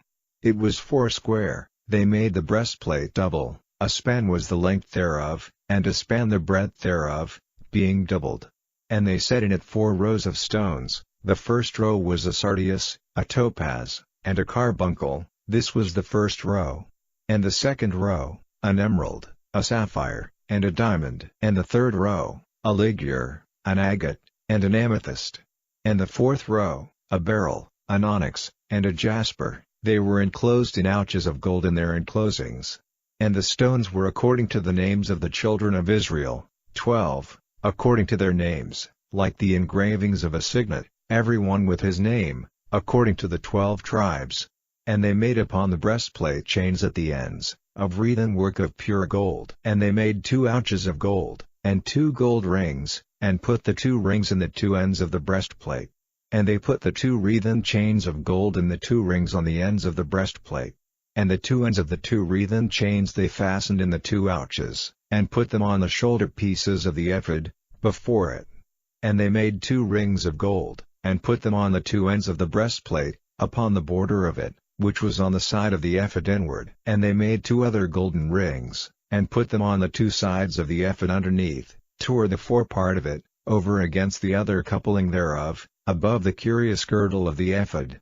And they did bind the breastplate by his rings unto the rings of the ephod with a lace of blue, that it might be above the curious girdle of the ephod, and that the breastplate might not be loosed from the ephod, as the Lord commanded Moses. And he made the robe of the ephod of woven work, all of blue. And there was an hole in the midst of the robe, as the hole of an habergeon, with a band round about the hole, that it should not rend. And they made upon the hems of the robe pomegranates of blue, and purple, and scarlet, and twined linen. And they made bells of pure gold, and put the bells between the pomegranates upon the hem of the robe, round about between the pomegranates, a bell and a pomegranate, a bell and a pomegranate, round about the hem of the robe to minister in, as the Lord commanded Moses. And they made coats of fine linen of woven work for Aaron, and for his sons, and a mitre of fine linen, and goodly bonnets of fine linen, and linen breeches of fine twined linen, and a girdle of fine twined linen, and blue, and purple, and scarlet, of needlework, as the Lord commanded Moses. And they made the plate of the holy crown of pure gold, and wrote upon it a writing, like to the engravings of a signet, Holiness to the Lord. And they tied unto it a lace of blue, to fasten it on high upon the mitre, as the Lord commanded Moses. Thus was all the work of the tabernacle of the tent of the congregation finished. And the children of Israel did according to all that the Lord commanded Moses, so did they. And they brought the tabernacle unto Moses, the tent, and all his furniture, his taches, his boards, his bars, and his pillars, and his sockets, and the covering of ram's skins dyed red, and the covering of badger skins, and the veil of the covering, the ark of the testimony, and the staves thereof, and the mercy seat, the table, and all the vessels thereof, and the showbread, the pure candlestick, with the lamps thereof, even with the lamps to be set in order, and all the vessels thereof, and the oil for light, and the golden altar, and the anointing oil, and the sweet incense, and the hanging for the tabernacle door, the brassen altar, and his grate of brass, his staves, and all his vessels, the laver in his foot, the hangings of the court, his pillars, and his sockets, and the hanging for the court gate, his cords, and his pins, and all the vessels of the service of the tabernacle, for the tent of the congregation, the cloths of service to do service in the holy place, and the holy garments for Aaron the priest, and his sons' garments, to minister in the priest's office. According to all that the Lord commanded Moses, so the children of Israel made all the work. And Moses did look upon all the work, and, behold, they had done it as the Lord had commanded, even so had they done it, and Moses blessed them. Chapter 40. And the Lord spake unto Moses, saying, On the first day of the first month shalt thou set up the tabernacle of the tent of the congregation. And thou shalt put therein the ark of the testimony, and cover the ark with the veil. And thou shalt bring in the table, and set in order the things that are to be set in order upon it, and thou shalt bring in the candlestick, and light the lamps thereof. And thou shalt set the altar of gold for the incense before the ark of the testimony, and put the hanging of the door to the tabernacle. And thou shalt set the altar of the burnt offering before the door of the tabernacle of the tent of the congregation. And thou shalt set the laver between the tent of the congregation and the altar, and shalt put water therein. And thou shalt set up the court round about, and hang up the hanging at the court gate. And thou shalt take the anointing oil, and anoint the tabernacle, and all that is therein, and shalt hallow it, and all the vessels thereof, and it shall be holy. And thou shalt anoint the altar of the burnt offering, and all his vessels, and sanctify the altar, and it shall be an altar most holy. And thou shalt anoint the laver in his foot, and sanctify it. And thou shalt bring Aaron and his sons unto the door of the tabernacle of the congregation, and wash them with water. And thou shalt put upon Aaron the holy garments, and anoint him, and sanctify him, that he may minister unto me in the priest's office. And thou shalt bring his sons, and clothe them with coats, and thou shalt anoint them, as thou didst anoint their father, that they may minister unto me in the priest's office, for their anointing shall surely be an everlasting priesthood throughout their generations. Thus did Moses, according to all that the Lord commanded him, so did he.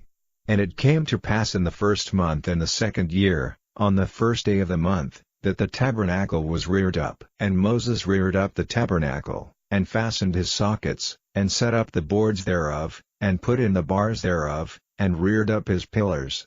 And he spread abroad the tent over the tabernacle, and put the covering of the tent above upon it, as the Lord commanded Moses. And he took and put the testimony into the ark, and set the staves on the ark, and put the mercy seat above upon the ark. And he brought the ark into the tabernacle, and set up the veil of the covering, and covered the ark of the testimony, as the Lord commanded Moses. And he put the table in the tent of the congregation, upon the side of the tabernacle northward, without the veil. And he set the bread in order upon it before the Lord, as the Lord had commanded Moses. And he put the candlestick in the tent of the congregation, over against the table, on the side of the tabernacle southward. And he lighted the lamps before the Lord, as the Lord commanded Moses. And he put the golden altar in the tent of the congregation before the veil, and he burnt sweet incense thereon, as the Lord commanded Moses. And he set up the hanging at the door of the tabernacle. And he put the altar of burnt offering by the door of the tabernacle of the tent of the congregation, and offered upon it the burnt offering and the meat offering, as the Lord commanded Moses. And he set the laver between the tent of the congregation and the altar, and put water there, to wash withal. And Moses and Aaron and his sons washed their hands and their feet thereat, when they went into the tent of the congregation, and when they came near unto the altar, they washed, as the Lord commanded Moses. And he reared up the court round about the tabernacle and the altar, and set up the hanging of the court gate. So Moses finished the work. Then a cloud covered the tent of the congregation, and the glory of the Lord filled the tabernacle. And Moses was not able to enter into the tent of the congregation, because the cloud abode thereon, and the glory of the Lord filled the tabernacle. And when the cloud was taken up from over the tabernacle, the children of Israel went onward in all their journeys. But if the cloud were not taken up, then they journeyed not till the day that it was taken up. For the cloud of the Lord was upon the tabernacle by day, and fire was on it by night, in the sight of all the house of Israel, throughout all their journeys.